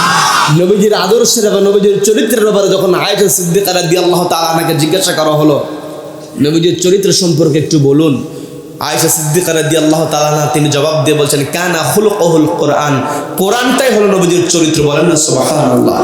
তার মানে আমার আপনার নেতা বিশ্ব নবী জনাব মুহাম্মদুর রাসূলুল্লাহ সাল্লাল্লাহু আলাইহি ওয়াসাল্লাম, নবীজিকে নেতা মানতে হবে। নবীজিকে যখন আমি আপনি নেতা মানব, তাহলে আমাকে আপনাকে অবশ্যই কোরআন মানতে হবে। কি কথা বলেন? কি কথা বলেন? সম্মানিত ভাইরা, এতক্ষণ আলোচনা শুনে আমি আপনি আমার আপনার দুইটা পরিচয় পেয়েছি। এক নাম্বার পরিচয় হলো আমি আপনি কার গোলাম? সবাইকে বলতে হবে কার গোলাম? আমি আপনি আল্লাহর গোলাম। দ্বিতীয় নাম্বার পরিচয়, যেটা আমাদের গুরুত্বপূর্ণ পরিচয়, যেই পরিচয়টা আল্লাহ আমাদের ব্যাপারে ফেরেশতাদের সামনে তুলে ধরেছেন, সেটা হলো আমরা হলাম আল্লাহর খলিফা। কার খলিফা? সবাই বলেন কার খলিফা? আমার আপনার দুইটা পরিচয়, আল্লাহর গোলাম, আল্লাহর খলিফা। এই দুইটা পরিচয়ের আলোকে এই পৃথিবীতে আমাকে আপনাকে চলতে হবে। আমি আপনি এই পৃথিবীতে সৎ কাজের আদেশ আমাকে আপনাকে দিতে হবে, অসৎ কাজে বাধা প্রদান করতে হবে। আল্লাহ আমাকে আপনাকে ডাক দিয়ে বলছেন আমার বান্দারা সৎ কাজের আদেশ দাও। আল্লাহ বলেন তা'মুরুনা বিল মা'রুফ, তোমরা সৎ কাজের আদেশ দাও। এখন গুরুত্বপূর্ণ একটা কথা, বিরক্ত হচ্ছেন নাকি? আলোচনা চলবে? চলবে? কতক্ষণ? সারা চলবে, সারা চলবে। হুজুর মরবে, হুজুর মরুক আর বাঁচুক, কোরআনের কথা শুধুমাত্র সারা রাত হবে না। যতদিন পর্যন্ত পূর্ব দিগন্তে সূর্য উদিত হয়ে পশ্চিম আকাশে যাবে, অস্ত যাবে, ততদিন পর্যন্ত কোরআনের কথা হবে। কোন কোরআন বিদ্বেষী কোরআনকে থামাতে পারবে না, বরং কোরআন বিদ্বেষী যারা হবে তারা পালাতে বাধ্য হবে। কারা কারার মতার পক্ষে যদি হয় জোরে আল্লাহকে রাখা।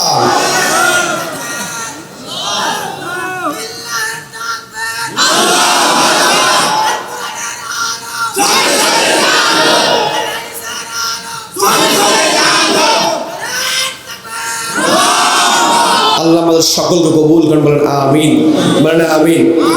সম্মানিত ভাইরা, যেই কথা আমি আপনাদেরকে বোঝানোর জন্য বলছি, আল্লাহ আমাকে আপনাকে সূরা নাহল 16 নম্বর সূরার 90 নম্বর আয়াতে আল্লাহ আমাকে আপনাকে বলছেন, ও আমার বান্দারা, ইন্নাল্লাহা ইয়ামুরু বিল আদলি ওয়াল ইহসান।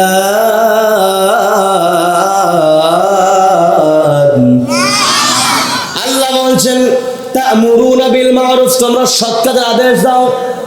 আর আল্লাহ নিজেই বলছেন ইন্নাল্লাহা ইয়ামুরু বিল আদল, আমি আল্লাহ তোমাদেরকে অর্ডার দিচ্ছি তোমরা সৎ কাজের আদেশ, তোমরা ন্যায় বিচার প্রতিষ্ঠা করো। আমাকে আপনাকে আল্লাহ অর্ডার দিয়ে বলছেন তা'মুরুনা বিল মা'রুফ, তোমরা সৎ কাজের আদেশ দাও। আমাকে আপনাকে আল্লাহ সৎ কাজের আদেশ দিতে বলেছেন। আর আল্লাহ সরাসরি আমাকে আপনাকে নিজেই যে অর্ডার দিয়ে বলছেন ইন্নাল্লাহা ইয়ামুরু বিল আদল, ও আমার বান্দা তোমরা ন্যায় বিচার প্রতিষ্ঠা করো। ন্যায় বিচার যখন সমাজে থাকবে তখন আমার আপনার জন্য সৎ কাজের আদেশ দেওয়া সহজ হবে। কি কথা বলেন? যেই সমাজে ন্যায় বিচার আছে ওই সমাজে অন্যায়ের বিরুদ্ধে প্রতিবাদ করা যায়, অন্যায় বাধা দেওয়া যায়। আর ন্যায় বিচার না থাকলে অন্যায়ের প্রতিবাদ করা যায় না। কথা বলেন ঠিক কিনা? এই জন্য আমাকে আপনাকে সবার আগে খলিফা হিসেবে আমার আপনার যে দায়িত্ব, সমাজের মধ্যে ন্যায় বিচার প্রতিষ্ঠা করতে হবে। এই আয়াতটা খুবই পরিচিত আয়াত, প্রত্যেক জুমার দিনে ইমাম সাহেব সানি খুতবার মধ্যে পাঠ করে ইন্নাল্লাহা ইয়ামুরু বিল আদলি ওয়াল ইহসান ওয়া ইতাইযিল কুরবা ওয়া ইয়ানহা আনিল ফাহশাই ওয়াল মুনকার। এই আয়াতটাকে পূর্ণ শেষ করতে হয় না। সানি খুতবার সময় ইমাম সাহেব যখন ইন্নাল্লাহা ইয়ামুরু বিল আদল এই পর্যন্ত যখন চলে যায়, সামনে থাকা মুসল্লিরা বুঝতে পারে ইমাম সাহেবের খুতবা শেষ। ইন্নাল্লাহা ইয়ামুরু বিল আদল এই পর্যন্ত যাওয়ার সঙ্গে সঙ্গে সামনে থাকা মুসল্লিগুলো গা ঝাড়া দেয় যে এখন দাঁড়াতে হবে। কি কথা বলেন? কি কথা বলেন? এই আয়াতটা শুনতে শুনতে আমার আপনার প্রায় ঠটস্থ হয়ে গিয়েছে, মুখস্থ হয়ে গিয়েছে। তবে আমাকে আপনাকে শুধুমাত্র আয়াতটা শুনলেই হবে না, এই আয়াতে আমাকে আপনাকে সরাসরি নির্দেশ দিয়েছেন কে? আল্লাহ বলছেন ইন্নাল্লাহ, নিশ্চয় আল্লাহ। এই জায়গাতে আল্লাহ ইন্না শব্দ ব্যবহার করেছেন। ইংরেজি যেমন মাস শব্দ ব্যবহার করলে, শুড শব্দ ব্যবহার করলে, শুড মডাল অক্সিলারি যখন ব্যবহার করা হয়, যখন মাস্ট অক্সিলারি ব্যবহার করা হয় অবশ্যই সেই কাজটা করতে হয়, ম্যান্ডেটরি। ঠিক তেমনি আরবিতে ইন্না শব্দ ব্যবহার করে যে কাজের কথা বলা হয় সেই কাজটা অবশ্যই মানতে হয়। কি কথা বলেন? কি কথা বলেন? আল্লাহ বলেন ইন্নাল্লাহা ইয়ামুরু বিল আদল, নিশ্চয় আল্লাহ তোমাদেরকে অর্ডার দিয়েছেন তোমরা আদালত কায়েম করো, ন্যায় বিচার প্রতিষ্ঠা করো। আজকে আমার আপনার জন্য সবচেয়ে বড় কষ্টের কথা হলো নিজেকে আমি আপনি মুসলিম দাবি করি, নিজেকে আমি আপনি মুমিন দাবি করি, অথচ আমি আপনি আজকে সমাজের মধ্যে সত্য কথা বলতে পারি না, সত্য কথা বলি না। মুসলমানদের বড় ঐতিহ্য, মুসলমানরা তার চেয়ারকে সবসময় আমানত মনে করেছে। কি কথা বলেন? কি কথা বলেন? এই চেয়ারটা হলো মুসলমানের জন্য সবচেয়ে বড় আমানত। কি কথা বলেন? আজকে আমি আপনি চেয়ারের আমানতটা ভুলে গিয়েছি। নবীজির জীবনের দিকে তাকালে, নবীজির সাহাবাদের জীবনের দিকে তাকালে দেখা যায় তারা সব সময় ন্যায় বিচার করেছেন, সব সময় তারা সত্য কথা বলেছেন। এমনকি শত্রু হলেও ক্ষমতা প্রয়োগ তারা কখনো করেন নাই। শত্রু হলেও বৈধ উপায়ে তারা যতটুকু শক্তি প্রয়োগ করা যায় শক্তি প্রয়োগ করেছেন। হযরত ওমরের নাম আপনারা হয়তো অনেকেই শুনবেন, সবাই হয়তো ওমরের নাম জানেন, অনেক ঘটনা সবার জানা আছে। আজকে আমি আপনি কোরআনকে সামনে রেখেছি।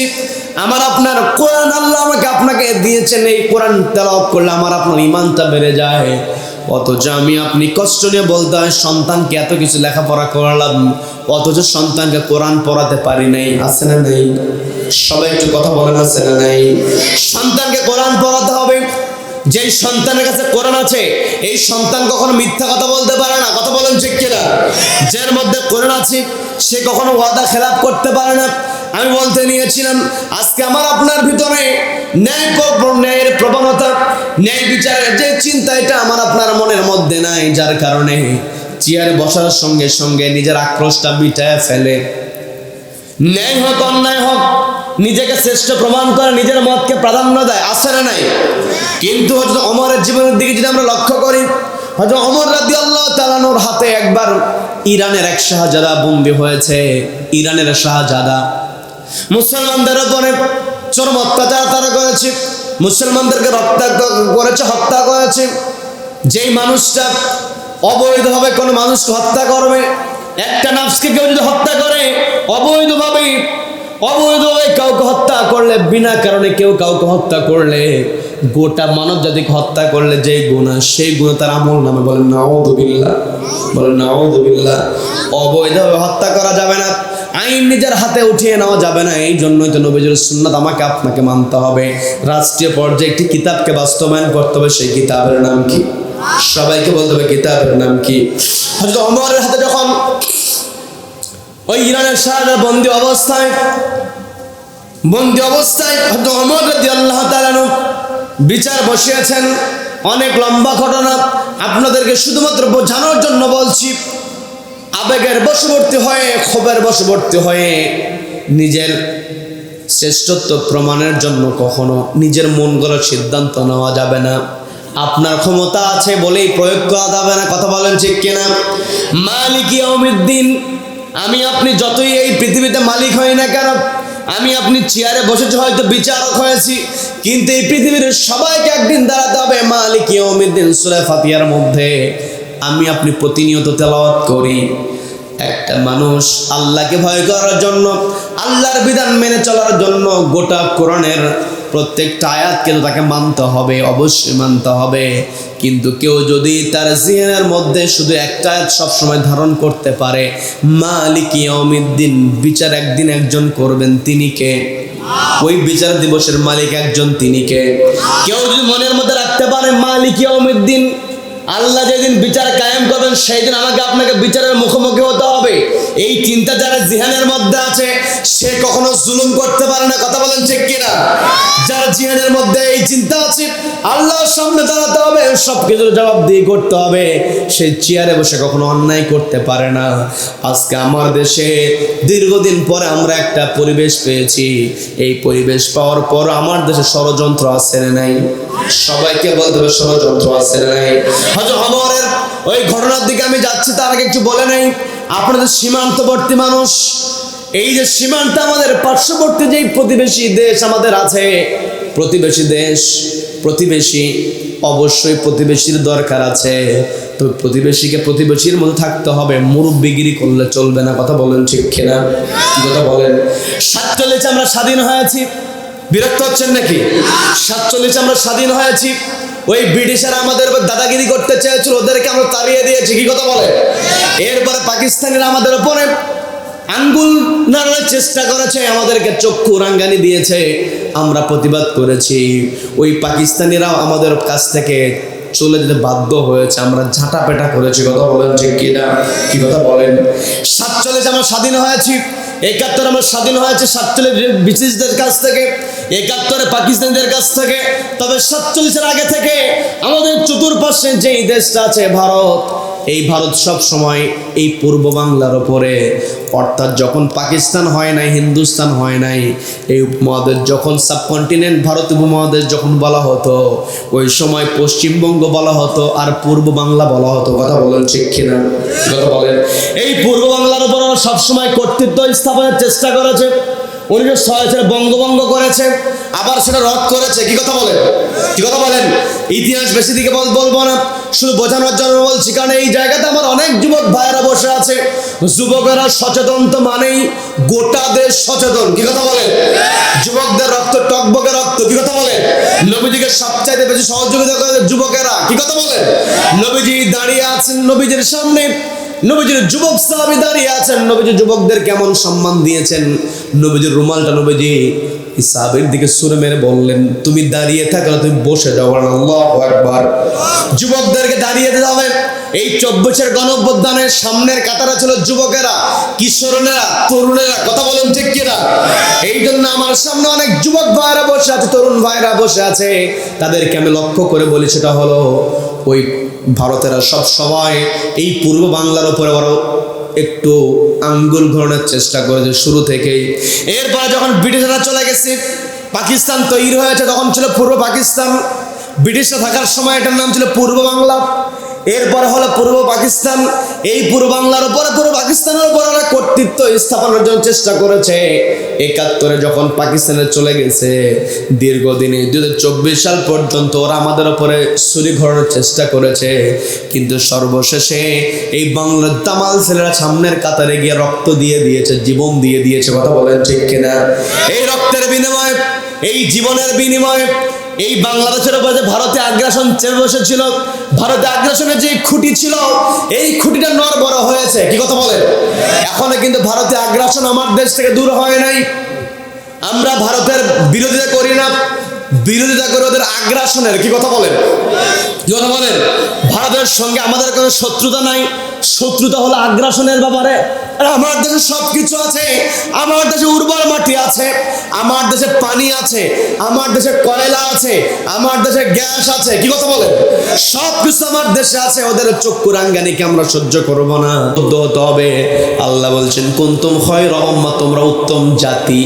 জাতি যখন হয় তখন জাতিকে ঐক্যবদ্ধ হতে হয়। কি কথা বলেন? ঐক্যবদ্ধ হতে হবে। আমাদেরকে ঐক্যবদ্ধ হয় আমাদের দেশের যে অস্তিত্ব আমাদের আছে, এই অস্তিত্বকে টিকিয়ে রাখতে হবে। আল্লাহর উপর তাওয়াক্কুল করতে হবে। আলা রাব্বিহিম ইয়াতাওয়াক্কালুন, আল্লাহর উপর তাওয়াক্কুল করে আমি আপনি সব সময় আমার এই দেশটাকে প্রাধান্য দিয়ে অন্যের বিরুদ্ধে প্রতিবাদ করব, সৎ কাজ সমাজে প্রতিষ্ঠার চেষ্টা করব, ন্যায় বিচার প্রতিষ্ঠা করব। ন্যায় বিচারটা হতে হবে এমন, আমার আপনার, আমি যে ঘটনা বলতে নিয়েছিলাম, আমার আপনার প্রাণের মানুষ, আমার আপনার হৃদয়ের মানুষ হযরত ওমর রাদিয়াল্লাহু তাআলা আনহু, তিনি যখন ওই ইরানের শাহজাদাকে বন্দী করেছেন, তিনি রায় দিয়ে দিলেন, তুমি তো মুসলমানদেরকে হত্যা করেছো, জুলুম করেছো, তুমি বন্দী হয়েছো, তুমি মানুষকে হত্যা করেছো, যেহেতু তুমি মানুষের প্রাণটা কেড়ে নিয়েছো, তোমার আর পৃথিবীতে বেঁচে থাকার অধিকার নাই। কেউ যখন কোনো মানুষকে অন্যায়ভাবে হত্যা করবে, ওর আর পৃথিবীতে বেঁচে থাকার কোনো অধিকার নাই। কথা বলেন ঠিক কিনা? আজকে আমার দেশে কত খুন খারাপি হয়, খুনিদেরকে প্রকাশ্যে শাস্তি দিতে হবে। কি কথা বলেন? কি কথা বলেন? প্রকাশ্যে একেবারে বাইতুল মোকাররমের সামনে, অথবা যেই দেশ প্রত্যেকটা জেলায় যদি শাস্তি বাস্তবায়ন হয়, জেলার একেবারে সবচেয়ে বড় মাঠ যেটা, সেখানে ওই আসামিকে নিয়ে যে হত্যা করবে অবৈধভাবে, ওই হত্যাকারীকে, ওই ডাকাতকে, ওই সন্ত্রাসকে ফাঁসিতে ঝুলিয়ে দিতে হবে, কল্লা মাথার উপর থেকে আলাদা করে দিতে হবে, একেবারে প্রকাশ্যে শাস্তি হতে হবে। কথা বলেন ঠিক কিনা? আমার দেশে আইনের ভিতরে কত ফাঁক ফোকর। কি কথা বলেন? কি কথা বলেন? কষ্ট নিয়ে বলতে হয়। আসামিদের অধিকার দিতে যায় কখন? যখন আসামিদের কাছে কোরআন থাকে না।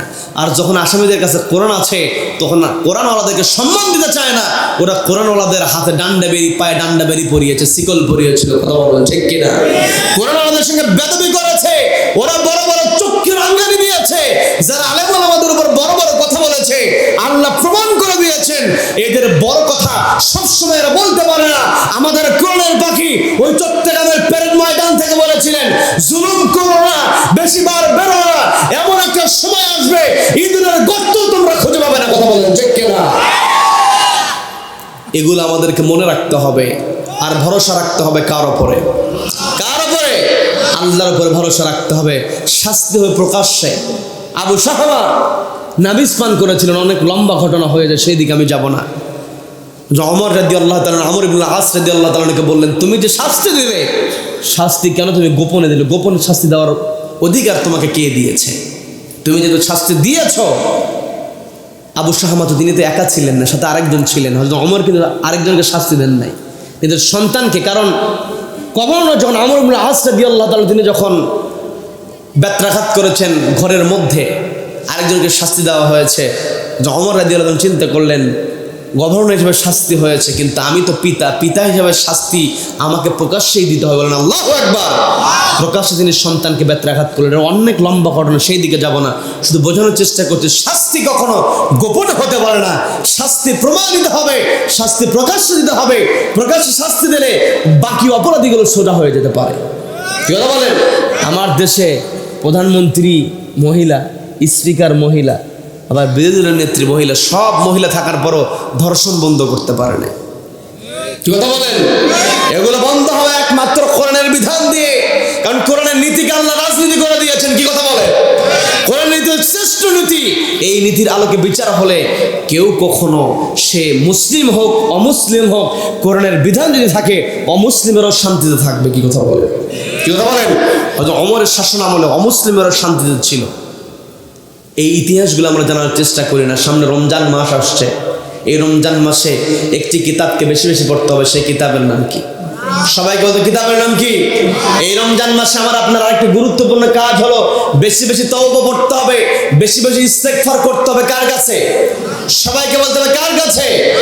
আমি যে কথা বলতে নিয়েছিলাম, ওমর রাদিয়াল্লাহু তাআলা আনহু শাহজাদাকে বললেন, তুমি মানুষকে হত্যা করো, তোমার বাঁচার কোনো অধিকার নাই, তুমি প্রস্তুতি নিয়ে নাও, তোমাকে হত্যা করা হবে, তোমাকে ফাঁসির কাস্টে ঝুলতে হবে।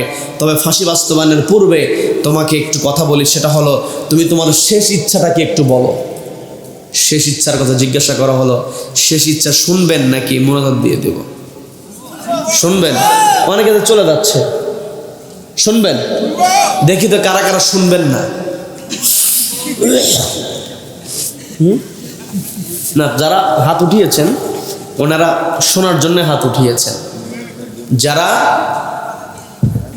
যারা হাত উঠিয়েছেন তারা কি শোনার জন্য হাত উঠিয়েছেন, মানে ওনারা আগ্রহ বেশি দেখিয়েছেন। কি কথা বলেন?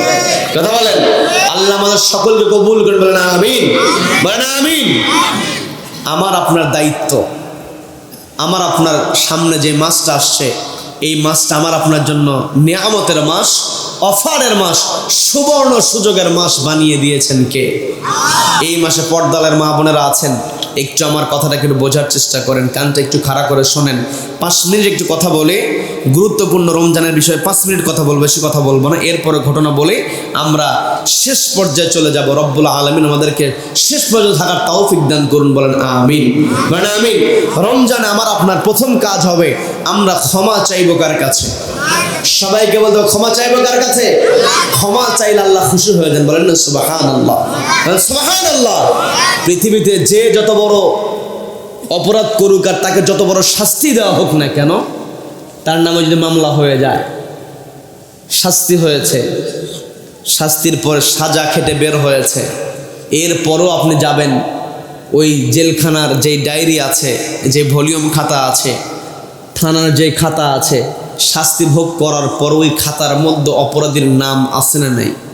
আছে না নাই? আর আমার আল্লাহ, আপনার আল্লাহ রব্বুল আলামিন দয়ালু মেহেরবান, আর রহমানুর রহিম, গফুরুর রহিম। রব্বুল আলামিন যখন কোনো বান্দাকে ক্ষমা করে দেন, রব্বুল আলামিন পাপীদের তালিকা থেকে ওই বান্দার নামও কেটে দেন, বলেন না সুবহানাল্লাহ। তার রমজান মাসে আমি আপনি ক্ষমা চাইবো কার কাছে? আমাকে আপনাকে রমজান মাসে পাপ বর্জন করতে হবে। পাপ কি করতে হবে? বর্জন করতে হবে। আমার আপনার পাপ বর্জন করার ক্ষেত্রে একটু খেয়াল করতে হবে, পাপটাকে গোপন করতে হবে। কি কথা বলেন? অনেকে আছে পাপ করে গলা উঁচিয়ে বলে এই করলাম সেই করলাম, আছে না নাই? যুবক ভাইদের মধ্যে টেন্ডেন্সি আছে, পাপ যখন প্রকাশ হয়ে যায়, মানুষ যখন জেনে যায়, পাপীর পরিচয় মানুষ যখন জেনে যায়, ওই পাপীর পরবর্তী পাপ করতে দ্বিধা কম হয়। কি কথা বলেন? এই জন্য পাপ কখনো প্রকাশ করা যাবে না। পাপ হয়ে গেছে, ক্ষমা চাইতে হবে কার কাছে? পাপ হয়ে যাওয়ার পরে ক্ষমা চাওয়ার পর একটা নেক কাজ সঙ্গে করতে হয়। পাপ করে ফেলছি, ভুল হয়ে গেছে, আল্লাহ অসন্তুষ্ট হয়েছে, ক্ষমা চাইলাম, এরপর নেক কাজ করলে আল্লাহ সন্তুষ্ট হয়ে যায়, বলেন সুবহানাল্লাহ। আর একটা গুরুত্বপূর্ণ বিষয়, সবাই শুনছেন, মা বোনেরা যেখানে আছেন, ছোট পাপকে কখনো অ্যাভয়েড করা যাবে না। এর কি চলে? মিথ্যা কথা বলে। যুবক ভাইদের মধ্যে টেন্ডেন্সিটা দেখা যায়, ছাত্র ভাইদের মধ্যে দেখা যায়। আমি ইউনিভার্সিটির ক্যান্টিনে দেখেছি, হলগুলোতে দেখেছি, মানে শিক্ষিত ছেলে, দেশের বাছাই করা মেধাবী স্টুডেন্ট, তারা তার এক বন্ধুকে আরেক বন্ধুকে ডাকে অমুকের বাচ্চা। কি কথা বলেন? বলে না? শাস্ত্রে তো বন্ধু বসে আছে, যাওয়ার সময় ডাকবে অমুকের বাচ্চা বলে গালি দেয়, আছে না নাই? আছে না নাই? পাপ তুলে এমন বিশ্রী ভাষায় কথা বলে, এগুলোকে পাপ মনে করে, ছোট পাপ মনে করে এই পাপগুলো করছে। এই ছোট পাপকে কখনো ছোট মনে করা যাবে না। আয়েশা সিদ্দিকা রাদিয়াল্লাহু তাআলা আনহাকে নবীজি বললেন, আয়েশা ছোট পাপকে বেশি ভয় করো, কারণ ছোট পাপকে যখন তুমি ভয় করবে বড় পাপ করার সম্ভাবনা থাকবে না। আর ছোট পাপকে যখন ভয় না করে ছোট পাপ করবে, তখন বড় পাপ করার দ্বারও মুক্ত হয়ে যায়, বলেন নাউযুবিল্লাহ। আলী রাদিয়াল্লাহু তাআলার সেম কথা আছে, আমি বড় পাপের থেকে ছোট পাপকে বেশি ভয় করি, কারণ ছোট পাপ বড় পাপের দ্বার উন্মুক্ত করে যায়। এই জন্য কোনো প্রকার কোনো সময় গুনাহকে ছোট মনে করা যাবে না, তুচ্ছ তাচ্ছিল্য করা যাবে না। কথা বলেন ঠিক কিনা? আমাকে আপনাকে তৌবা করতে হবে। তৌবা করব আমি আপনি, যখন তৌবা করব আমার আপনার গুনাহ বর্জন করতে হবে, বেশি বেশি কোরআন তেলাওয়াত করতে হবে, রমজান মাসে বেশি বেশি জিকির করতে হবে। পর্দালের মা বোনের একটু কানটা খারাপ করে শোনেন। মা বোনের, আপনি আপনার তরকারি করছেন, আপনি আপনার রান্না করে যেই কাজটাই করছেন, আপনি যেখানে যেটাই করেন, রমজান মাসে আপনি জিকির করেন, সুবহানাল্লাহ, আলহামদুলিল্লাহ, আল্লাহু আকবার, এই জিকিরগুলো করেন। রমজান মাসে একবার সুবহানাল্লাহ বললে রব্বুল আলামিন 70 থেকে 700 গুণ বাড়ায়া দেন। বলেন না সুবহানাল্লাহ। তার মানে বেশি বেশি জিকির করতে হবে। যার অন্তর আল্লাহর জিকির আছে সে নিজেকে পাপ কাজ থেকে দূরে সরিয়ে রাখতে পারে। কি কথা বলেন? কি কথা বলেন? মা, আপনাকে দৃষ্টি আকর্ষণ করে বলছি, রমজান মাসে মায়েদের মধ্যে একটা টেন্ডেন্সি পাওয়া যায়, মায়েরা ইফতার বানাতে খুব পটু। কি কথা বলেন? আপনাদের দিকে মা বোনেরা মনে হয় বানায় না? বানায়, বেগুনি বানায়। আর আমার দেশে এক যে পালিয়ে দেওয়া প্রধানমন্ত্রী বেগুনিকে কিসের মাঝে মধ্যে কি বলে, মিষ্টি কুমড়া, কি কি কথাবার্তা বলেছে, মানে উল্টা পাল্টা কথা, যা মনে চাইছে বলেছে। কথা বলেন? কি কথা বলেন? এই উল্টা পাল্টা কথা বলেছে, এই জবানের হেফাজত করতে পারে নাই, অহংকার করেছে, তাকাব্বুরি করেছে, আল্লাহ পালাতে বাধ্য করেছেন। কথা বলেন ঠিক কিনা? এই জন্য অহংকার করা যাবে না। রমজান মাসে মা আপনি ইফতার তৈরি করবেন, ঠিক আছে, কিন্তু ইফতার তৈরি করতে করতে আমার মা ক্লান্ত হয়ে যায়, কিয়ামুল লাইল আর করতেই পারে না। 2 রাকাত পড়ার পরে জায়নামাজের মধ্যে ঘুম। ছেলেরা মসজিদ থেকে এসে দরজায় নক করে, তো দরজা খুলতে দেরি, ওই জায়নামাজের উপর থেকে ঘুম পাড়তে পারতে উঠেছে, দরজা খুলে দেয়। ঠিক কথা বলে? এই জন্য মা, রমজান মাস আপনি ঠিক আছে, তবে আপনার রান্না বান্না করতে হবে। আবার ভাইদের দৃষ্টি আকর্ষণ করে বলবো, রমজান মাসে যারা দোকানদার ভাই আছে তারা দোকানটাও দেরিতে খোলে। কি কথা বলে? যারা অফিস আদালত করে, অফিস 8টার অফিস 9টা হয়ে যায়, আবার 5টায় শেষ হওয়া অফিস 4টায়, মানে কি সময় কি করে যায়, 2 দিক থেকেই কমে আসে। আপনি বাড়িতে আসেন, আপনার মা বোন, আপনার স্ত্রীকে আপনি সহযোগিতা করেন, দরকার আছে না নাই? নবীজি নিজে বসে গেছেন স্ত্রীর সঙ্গে তরকারি কাটতে। কি কথা বলেন? কি কথা বলেন? এই জন্য সবাই সহযোগিতা করব। এমনিতে মজা করেই তো করা যায়। কি কথা বলেন? এই রমজান মাস সবাইকে সুযোগ দিতে হবে, যত বেশি ইবাদত করা যায়, যত বেশি আল্লাহর জিকির করা যায়। নবীজি কখনো ধ্বংস কামনা করেন নাই, নবীজি কখনো ধ্বংস কামনা করেন নাই। তো নবীজির কানের কাছে এসে যখন জিবরিল আমিন বলল, যেই ব্যক্তি রমজান পেল কিন্তু গুনাহ ঝরাতে পারল না, ধ্বংস হোক, নবীজি আমিন বলেছেন। বলেন নাউযুবিল্লাহ। তার মানে রমজান মাসটাকে আমাদের গুনাহ ঝরার মাস হিসেবে আল্লাহ কবুল করুন। বলেন আমিন। রমজানে আমাকে আপনাকে আল্লাহ বেশি বেশি নফল ইবাদত করার তৌফিক দান করুন। বলেন আমিন। রমজান মাসে সর্বোচ্চ দান করার চেষ্টা আমরা করব। রব্বুল আলামিন রমজান মাসে সর্বোচ্চ দান করার তৌফিক আমাদেরকে দান করুন। বলেন আমিন। সম্মানিত ভাইরা, আমি যে কথা আপনাদেরকে বলতে নিয়েছিলাম, আমার আপনার গুরুত্বপূর্ণ পরিচয় হলো আমি আপনি আল্লাহর খলিফা। আল্লাহর খলিফা হিসেবে আমাকে আপনাকে ন্যায় বিচার করতে হবে। সমাজের মধ্যে আমাকে আপনাকে ন্যায় বিচার প্রতিষ্ঠা করতে হবে, কারণ ন্যায় বিচারের মাধ্যমে আমি আপনি সৎ কাজের আদেশ দিতে পারবো, অসৎ কাজে বাধা প্রদান করতে পারবো। ন্যায় বিচারটা কেমন একটু খেয়াল করে দেখেন। মুসলমান কেমন ওয়াদা করে, মুসলমান কেমন চেয়ারের আমানতদারিতা রক্ষা করে। হযরত ওমর রাদিয়াল্লাহু তাআলা বললেন, তোমার কোনো শেষ ইচ্ছা আছে নাকি? ওই ইরানের শাহজাদা বলছে, আমার শেষ ইচ্ছা, আমি একটু পানি পান করতে চাই, আমাকে একটু 1 পেয়ালা পানি দেওয়া হোক, আমি পানি পান করব। পানির পেয়ালা তাকে দেওয়া হলো, পানি হাতে নিয়ে পানি পান করে না। বলা হলো, পানি কেন পান করো না, দ্রুত পানি পান করো। সবাই প্রস্তুত হয়ে আছে, তোমার মৃত্যুদণ্ড কার্যকর করা হবে। ওই শাহজাদা বলছে, আমি যখন পানি পান করব, না জানি আমার ভয় হয় আমার গর্দান যখন সোজা হয়ে যাবে, কারণ গ্লাস দিয়ে যখন আমি আপনি পান করি তখন গর্দানটা সোজাই থাকে, খাড়া থাকে, কিন্তু যখন আমি আপনি চুমুক দিয়ে পানি পান করি তখন মাথাটা কিন্তু নুয়ে যায়, আমার আপনার ঘাড়টা কিন্তু টান টান হয়ে যায়। কি কথা বলেন? হয় কি হয় না? ওই ইরানের শাহজাদা বলছে, আমি যখন পানিতে চুমুক দিব আমার ভয় হয় পেছন থেকে আমার গর্দানের উপরে না জানি তলোয়ার চালানো হয়, আমাকে হত্যা করা হয় কিনা, এই ভয় আমি পানি পান করতে পারছি না। হয়তো ওমর বললেন, তুমি নির্বিঘ্নে, তুমি নিশ্চিন্তে পানি পান করো, তো কেউ তোমাকে আঘাত করবে না। এই কথা বলার পরে ওই শাহজাদা বলছি, আমি তোমার কাছ থেকে নিশ্চয়তা চাই, তুমি নিশ্চিত করে বলো এই পানি আমার পান শেষ না হওয়া পর্যন্ত, এই পানি পান না করা পর্যন্ত তুমি আমাকে হত্যা করতে পারবে না, হত্যার অর্ডার দিতে পারবে না। হয়তো ওমর বলেন ঠিক আছে, এই পানি পান না করা পর্যন্ত তোমাকে হত্যার অর্ডার আমি দেব না। এই কথা বলার সঙ্গে সঙ্গে ওই পানির পেয়ালা উপর করে দিল, পানিটা মাটিতে পড়ে গেল। যখন পানি মাটিতে পড়েছে, পানি তো আর নাই, মাটি পানি চুষে নিয়েছে। কি কথা বলেন, কি কথা বলেন?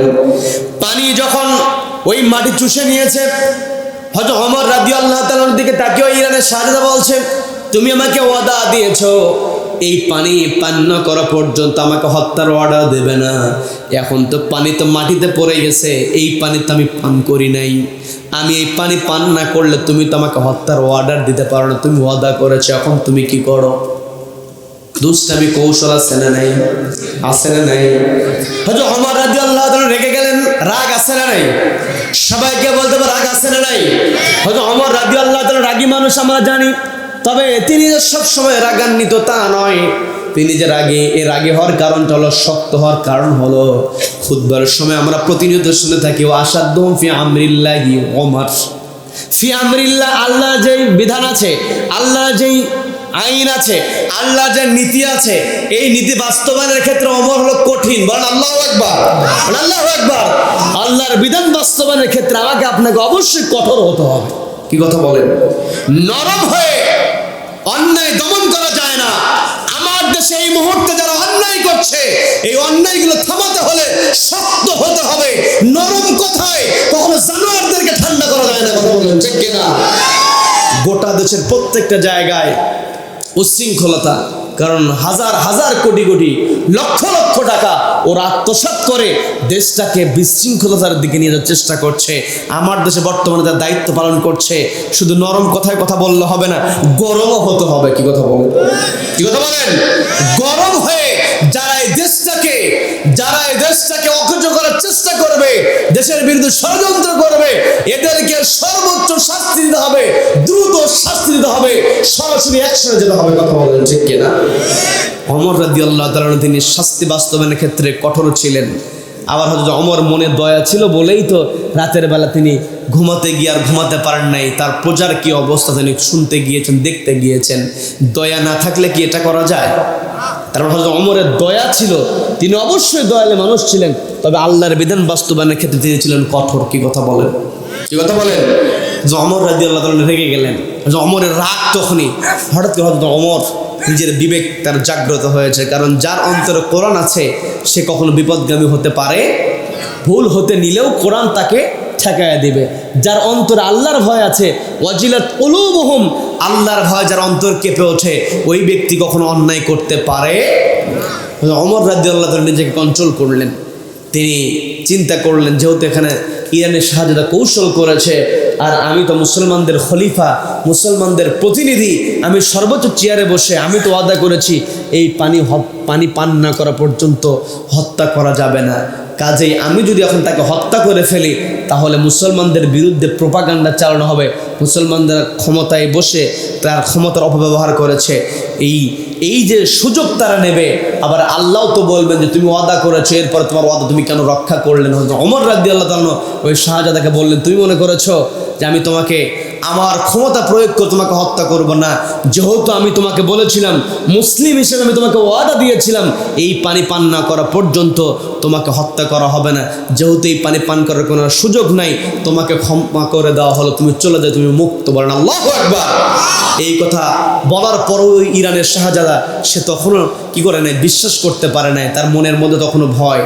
তখন নির্বিঘ্নে যখন তাকে চলে যেতে দেওয়া হলো, একটা পর্যায়ে কিছুদূর যাওয়ার পর সে নিজের মধ্যে অনুশোচনা চলে আসলো যে আমাকে চাইলে আমি চরম একজন শত্রু, মুসলমানদের উপর অত্যাচার করেছি, এই আমাকে পাওয়ার পরেও আমাকে হত্যা করে নাই, ওদের ওয়াদা রক্ষা করেছে, অবশ্যই এরা ভালো। সে ব্যাক এসে ওমরের কাছে বলছেন, আমি আমার ভুল বুঝতে পেরেছি, আমাকে পড়ায় দাও, কালেমা পড়ায় দাও, আমি মুসলমান হয়ে যাবো। বলেন সুবহানাল্লাহ, বলেন সুবহানাল্লাহ। তার মানে মুসলিমরা পৃথিবীতে এসেছে তাদের জবানটাকে ঠিক রাখার জন্য, মুসলিমরা পৃথিবীতে এসেছে সত্যবাদী হওয়ার জন্য। আমার আপনার নবীজি আনুষ্ঠানিকভাবে ওহী প্রাপ্ত হওয়ার পূর্বে আমার আপনার নবীর কাছে জিবরিল আমিন ওহী নিয়েছেন 40 বছর বয়সে, অথচ আমার আপনার নবী 40 বছর বয়সে উপনীত হওয়ার পূর্বেই নবীজি তার কৈশোরকালে যৌবনকালে নবীজি উপাধি পেয়েছেন আল আমিন আস-সাদিক। বলেন আল্লাহু আকবার। তার মানে নবীজির উম্মত হিসাবে আমার আপনার বৈশিষ্ট্য অর্জন করতে হবে, আমাকে আস-সাদিক হতে হবে, আল আমিন হতে হবে, আমাকে আপনাকে সত্যবাদী হতে হবে, আমানতদার হতে হবে। আমি আপনি আমানতদার হয়ে সত্যবাদী হয়ে আমার আপনার যে দায়িত্ব আল্লাহ আমাকে আপনাকে পরিচয় করিয়ে দিয়েছেন ফেরেশতাদের কাছে, ইন্নী জাইলুন ফিল আরদি খলিফা, আমি পৃথিবীতে খলিফা পাঠাবো। ফেরেশতারা তখন কি বলেছে? ফেরেশতারা বলেছিলেন আতাজআলু ফিহা মান ইউফসিদু ফিহা, ওগো আল্লাহ আপনি কি পৃথিবীতে তাদেরকে পাঠাবেন যারা পৃথিবীতে গিয়ে ফাসাদ তৈরি করবে, রক্ত ঝরাবে? ওয়া নাহনু নুসাব্বিহু বিহামদিকা ওয়া নুকদ্দিসু লাক, আমরাই তো আপনার কৃতজ্ঞতা আদায় করি, আমরাই তো তাসবিহ জ্ঞাপন করি, আমরাই তো ইবাদত করি। এর দ্বারা তারা পরোক্ষভাবে বোঝানোর চেষ্টা করেছে পৃথিবীতে মানুষ পাঠানোর দরকার নাই, পৃথিবীতে মানুষ গিয়ে তারা ফাসাদ তৈরি করবে। অথচ আল্লাহ পৃথিবীর যা কিছু আছে সব কিছু তৈরি করেছেন মানুষের জন্য। বলেন না সুবহানাল্লাহ, বলেন সুবহানাল্লাহ। আমার আপনার জন্য সব কিছু তৈরি হয়েছে, এতে কোনো সন্দেহ আছে? আমি আপনাদেরকে আরো ক্লিয়ার করি। সূরা বাকারার 29 নম্বর আয়াতে আল্লাহ বলেন হুয়াল্লাযী খালাকালাকুম মা ফিল আরদি জামিআ, পৃথিবীতে যা কিছু আছে হুয়াল্লাযী, তিনি হলেন সেই মহান সত্তা, খালাকালাকুম, যিনি তৈরি করেছেন মা ফিল আরদ, জমিনে যা আছে।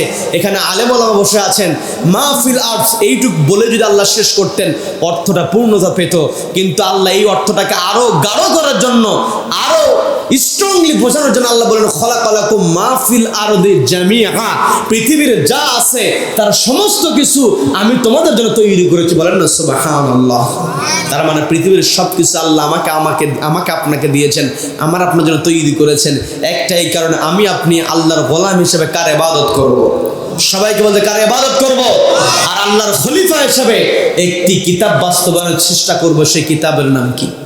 সবাইকে বলতে হবে কিতাবের নাম কি?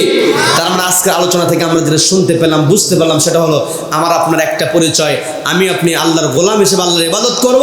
দ্বিতীয় নম্বর পরিচয়, আমি আপনি আল্লাহর খলিফা হিসাবে কোরআনটাকে বাস্তবায়নের জন্য আমাকে আপনাকে কাজ করতে হবে। রব্বুল আলামিন আমাদের সকলকে কবুল করবেন, বলেন আমিন, বলেন আমিন। যতটুকু কথা হয়েছে রব্বুল আলামিন আমাদের বাস্তব জীবনে আমল করার তৌফিক দান করুন। ওয়া আখিরু দাওয়ানা আলহামদুলিল্লাহি রাব্বিল আলামিন। আর কারো কোনো কথা আছে? সম্মানিত